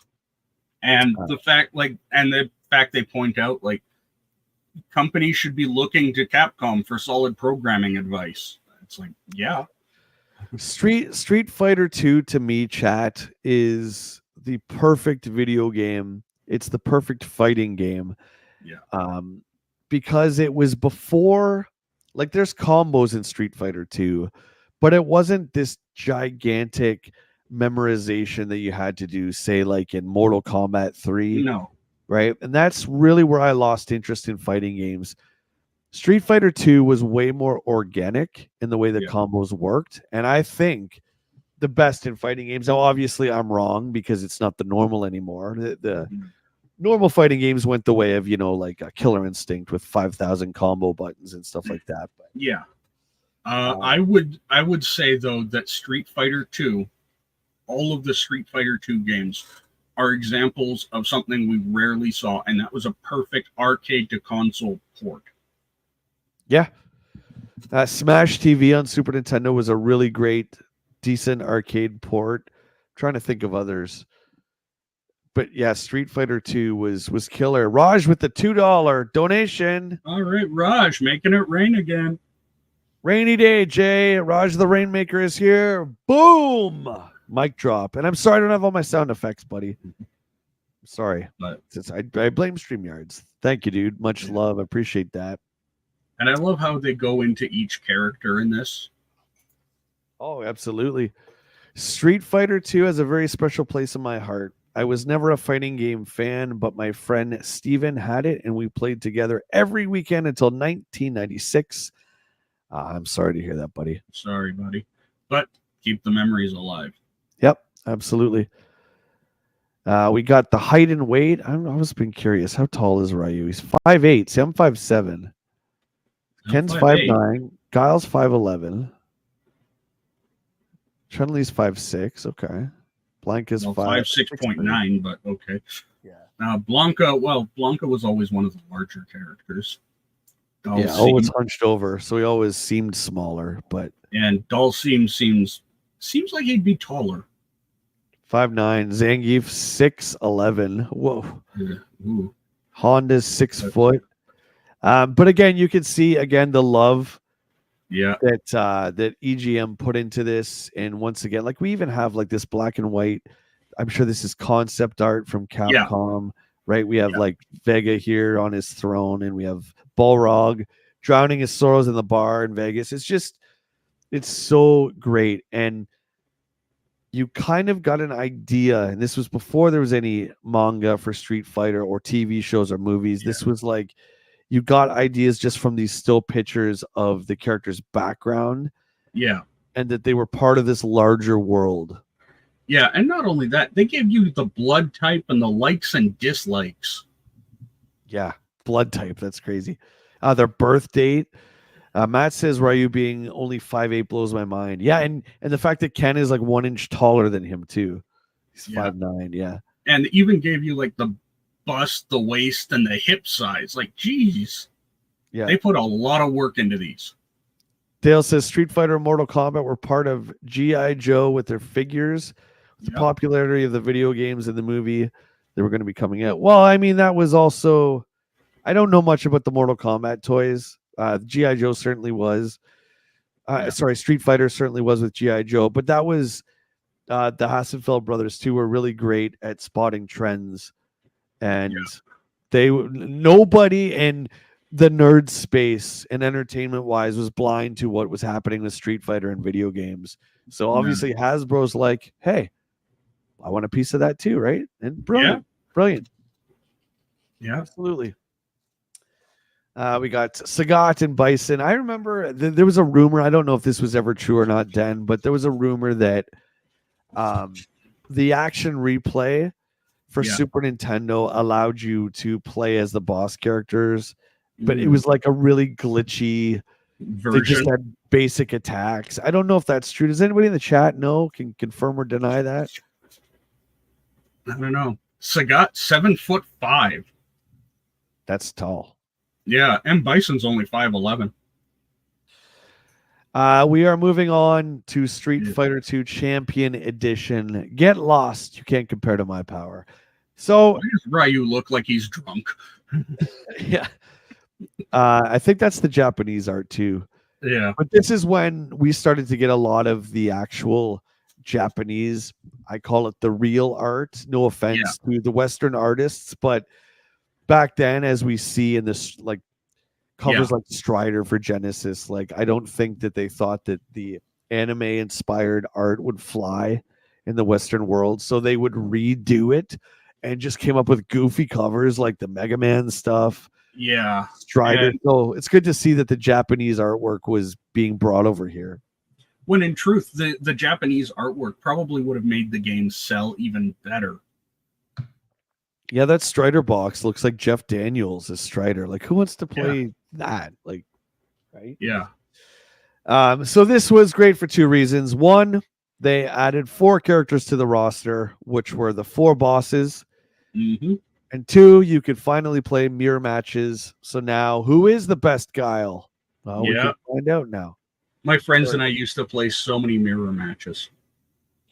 Yeah, if you remember, if you played somebody in the arcade in the World Warrior, and you guys were both just walking up to the machine, it was whoever was the quickest to get to the character. Also, if you guys remember, the icon, the player choice icon would just be on a random character. Yeah. So you had to really think fast if you wanted to get Ryu or Chun-Li or whoever you wanted. Yeah. And you knew that, it was a fairly popular character. Raj says, Jay and Dan, do you guys remember the Street Fighter 2 animated movie from the 90s? I do. I have a copy of it, actually. I remember it. I've never seen it. It's actually pretty good. Yeah. I've never seen The animated one is really good. The live action one, it kind of lost traction when it was like, okay, huh? So here we go with the other cover story, which is Street Fighter 2 Champion Edition, which is just amazing. We got the making of Street Fighter 2. I think this is for it's just the concept of the game in general. Look at the oh my god, this is awesome. The early artwork. The Blanca concept. Yeah.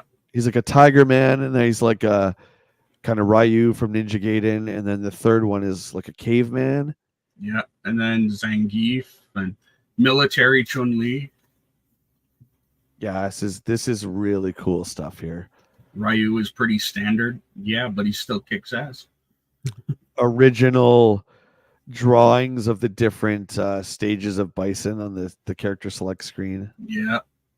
And can you imagine how much those pieces are worth now? Ugh, priceless. Yeah.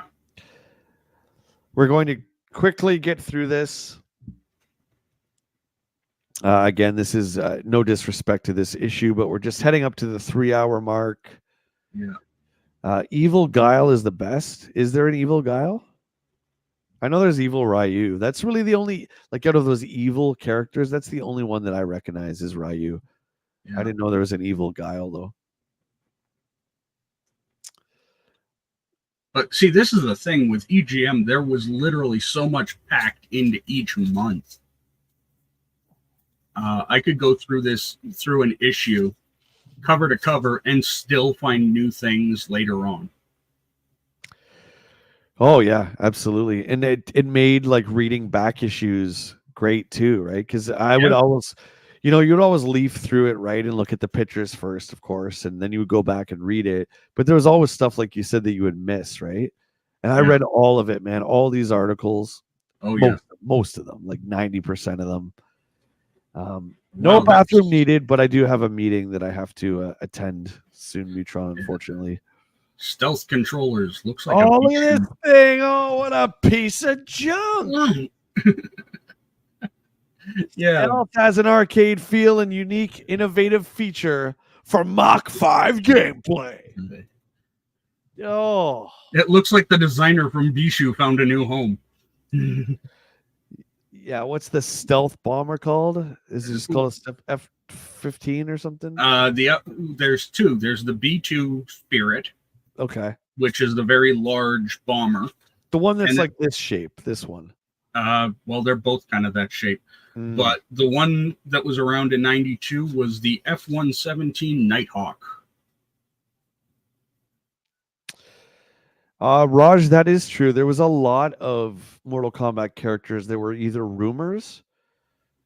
I think Noob Saibot was a rumor. I believe that was Ed Boon and that John liked so much they actually made him into a character. Top Gun Guts and Glory on Game Boy. Yeah, Mortal Kombat is so awesome for their secrets and stuff like that. Yeah. It looks like stealth. Those look as stealth as Aunt Connie. Yeah, they're not doing anybody. Yeah, that looks about as stealth as my friend's parents' Volvo. I mean, can you imagine like showing up right to somebody's house and you got that stealth controller and all your friends would say the same thing? They're like, why do your parents hate you so much? Yeah. Like, shut up, man. Shut up. My normal controller broke. I asked my mom to replace it for me, and she came back with this. Yeah, that would suck. Yep. There we go. That was awesome. There's just so much to dig through in EGM. yeah, shout out to Retro Mags once again for archiving this important history. Yes, it's vital that we preserve this history because it's a history of pop culture. It is, and like I was saying yesterday during the GTA stream, it's also like a history lesson going through each month and each year and seeing where the industry was and where we're heading, that kind of thing. So, and what predictions they were making for it. My poor game here has been on pause for like 3 hours so far. I wonder if I can play this looking through the monitor, how far I would get. That's right, guys. We're turning this into a game stream. We'll just watch a shotgun blast. It's so cool. EGM was such an iconic magazine of its time. Oh yeah, absolutely. And then they eventually went on to, I think it was Cinescape magazine, where they focused on movies and TV. I was going through some of the last issues of EGM, and they changed their logo, and they actually just called the magazine EGM, and it had like this 8-bit font. Oh yeah, I remember those. I mean, you want to update the look, I get it, and stuff like that, but yeah, we'll get there. Hopefully, we'll get there sometime soon. I mean, if we keep doing one a week, we'll see. But I want to say thank you to Den of Geek very much, buddy. Thanks for hanging out with us. Always happy to hang out and prove how horrible my teachers were at teaching me how to read. I blame the Canadian school system. Yep. We will say goodbye, my friend, and I'm sure I'll see you this week at some point. Talk to you. All right. I'll catch you later. Good night. Well, goodbye, everybody, and good night to some of the people who are in the UK. Guys, thank you so much. That was a lot of fun. I want to thank you for all the super chats. Humbled. It's been a really great week. So thank you for supporting the channel. And you guys have any suggestions? I want to throw this out there too for any games that you might want to see streamed. Don't ever hesitate just to hit me up and say, hey, what do you think about this one? What do you think about this one? But we do have a fun week. We got 2 days before Halloween, so I will be streaming Wednesday through Sunday, and working on the latest videos tomorrow and Tuesday. So we'll have some fun Halloween stuff coming up for you guys Wednesday and Thursday. I think Thursday we'll do a super long stream, so make sure you guys come on back. I also dropped a new video yesterday. What is Hotel Mario for the CDI? And why should you care? Check it out, guys. Please leave a comment. Let me know what you think of Hotel Mario and the sweet hell ride it is. Before we go, we got another $2 from Raj the Rainmaker. Let's go, buddy. Thank you so much. Another heart. Much love to you, man. You're so kind, so generous. Really do appreciate that, brother. And Metal Gear. You want to see the J Rage? This game here, this is the Evil Dead / Halloween game right here. I'm streaming this Wednesday. Rage inducing. You'll see some of that, but in a good way, because it's like an old school platformer. So I think you guys will really like that. You'll see the J Rage. I was thinking about doing Castlevania too. Maybe doing some more Castlevania. But I got some good Halloween. I got some spooky stuff. We want to see the spooky stuff, right? We can do Castlevania anytime, too. It doesn't just have to be for Halloween. But thank you, guys. I'm out of here for a couple days. So make sure you guys do something fun for yourself on this Sunday. Play some games. Have a great time. And we will see you on Wednesday bright and early, my friends. See you.